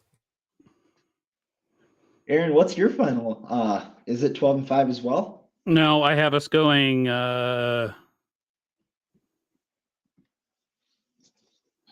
have us going 13-4. Wow, there we go. We had you just switch so many losses to wins that you ended up having the most wins out of all Eric of us. came in saying he was going to be Mr. Pessimist, and he got the best record I'm out of all of us. always pessimistic with this team, but it's like I'm going to change. At least right now, I'm going to change my stripes, so to speak. The closer I get to the season, though, I'm probably going to go to more of Rohan's mindset and go kind of the low end, so that if the good does happen, I'm super pleasantly surprised. You know what it is, man? My nephew is going on 27 this year. He was born the summer after we won number 5. He's never saw a Super Bowl victory. So he's really hard. He gets motivated and happy when the season starts. Me and him are really pessimistic fans. Like if you listen to us while we're watching games, we are the most miserable people you want to watch a game with. I mean, they suck. He's garbage. Yeah, this guy, you're a bum. You know, we're yelling stuff at the TV and telling everybody they suck. This guy needs to be fired. I hate you, John Lynch. You know, you're cheap. You know, I go to my old reliable insults, but do a live stream. Do a live stream next year while you're watching. You don't want to see that. You probably get like hella views. Dude. I don't want to become that kind of live streamer where I just scream at the camera and talk about woe is me and my life sucks. No, I'm not going to do that. But I don't know. I'm trying to be positive, but it's all probably going to change once September comes around. What is your guys' overarching thought on the season? You think the Niners have a good playoff run in them, or you think they're a one and done type situation? Yeah, I'll start. I mean, I definitely think that Kyle Shanahan is going to be smart with Trey. And like I said, ease him through that. And the team has built enough depth and talent around Trey where they're not going to ask a lot of him early on. And I think a couple of things in the second half of the season are going to make it so that the 49ers are going to be very competitive in the playoffs and make a deep run. One is going to be Trey is going to have a lot of confidence at that point. You know, the playbook will be like the back of his hand. And, you know, at that point, I think it'll open up. And 2, I think Verrett is going to be a huge, huge addition to that secondary alongside with Ward, because those 2 guys not only can cover, they can tackle. So like Rohan was saying, a lot of what people try to do is that bubble type screen stuff. Well, Ward is one of the top tackling corners in the league the last few years. Verrett is like that as well. Obviously, we still have the linebackers, Azeez Al-Shaair, who's a guy that's in the backfield quite a bit, making tackles on those bubble screens. So I just think this defense is going to be top 3. I think this rushing attack is going to be top 3. And I just see this as I think this is the best team the 49ers have had under Kyle Shanahan, you know, this whole regime. So I have very high hopes for this team. Me too. This is the first time I've done this all day because I was so busy before I got here. I actually just now went through the whole entire schedule and looked through everything week by week. So I tallied it up, including the wins and losses I said with you guys. I'm saying 11-6. I'm saying we're going to have a little bit of a rocky start at points of times. I have us losing to Green Bay.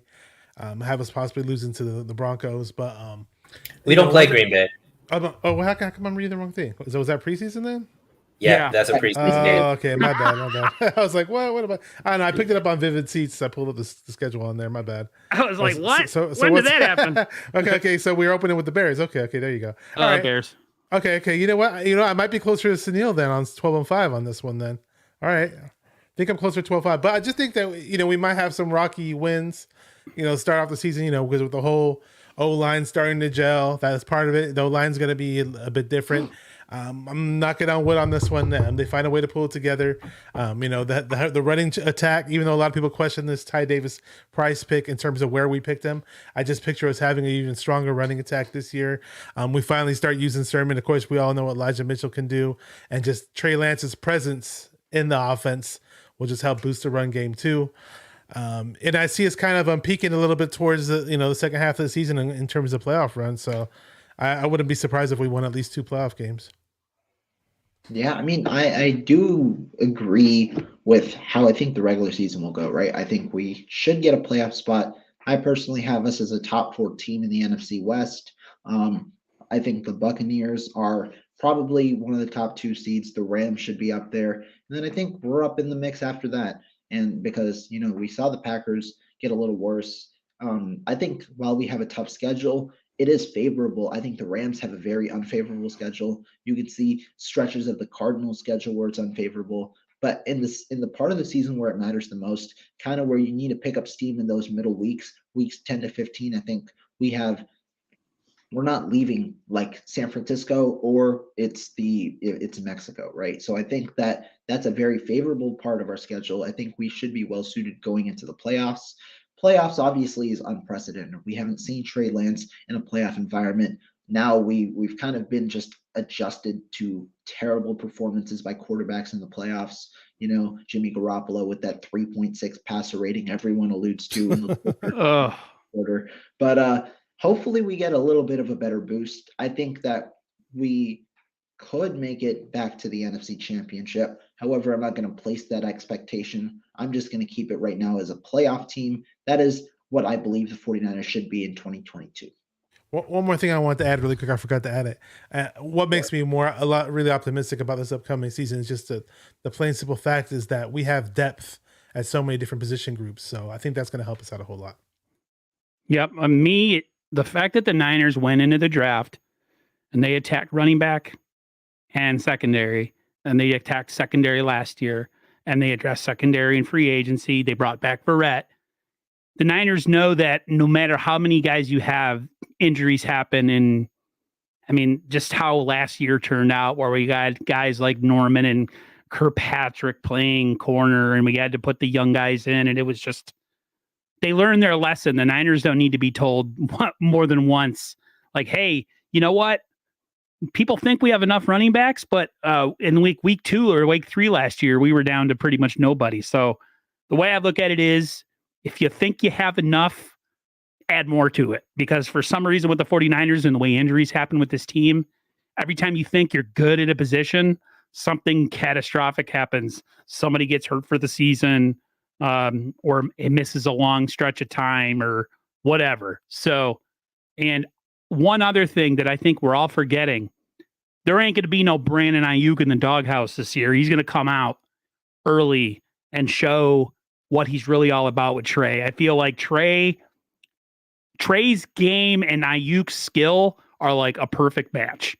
And I felt like Jimmy's lack of really any arm talent whatsoever and Brandon Ayuk were like the worst match ever.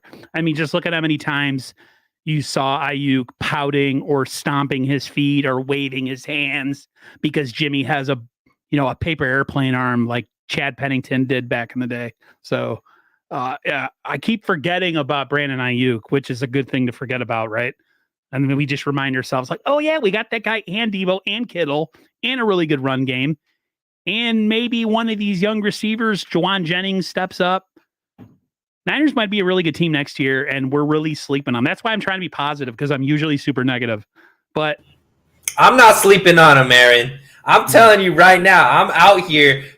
There's no 49ers slander from this point on. I'm telling you, this is the best team Shanahan and Lynch have put together. I've been saying it all the while. Rohan knows I'm really high on this offseason. They went after depth versus premium players, and come the end of the season, people are going to look at this and be like, it's probably good we didn't just spend all this money on these players that might not even be playing for the teams that did spend all that money, but we have all of this depth here, and we're still the best team in the league. So I just think that nobody's going to want to play the 49ers, especially when Trey Lance ends up getting his confidence the way that we're looking for. I'm with you on that. Jimmy was looking for a linebacker to throw to instead of Ayuk. Very funny. Yeah, that's hella funny. All right, everybody.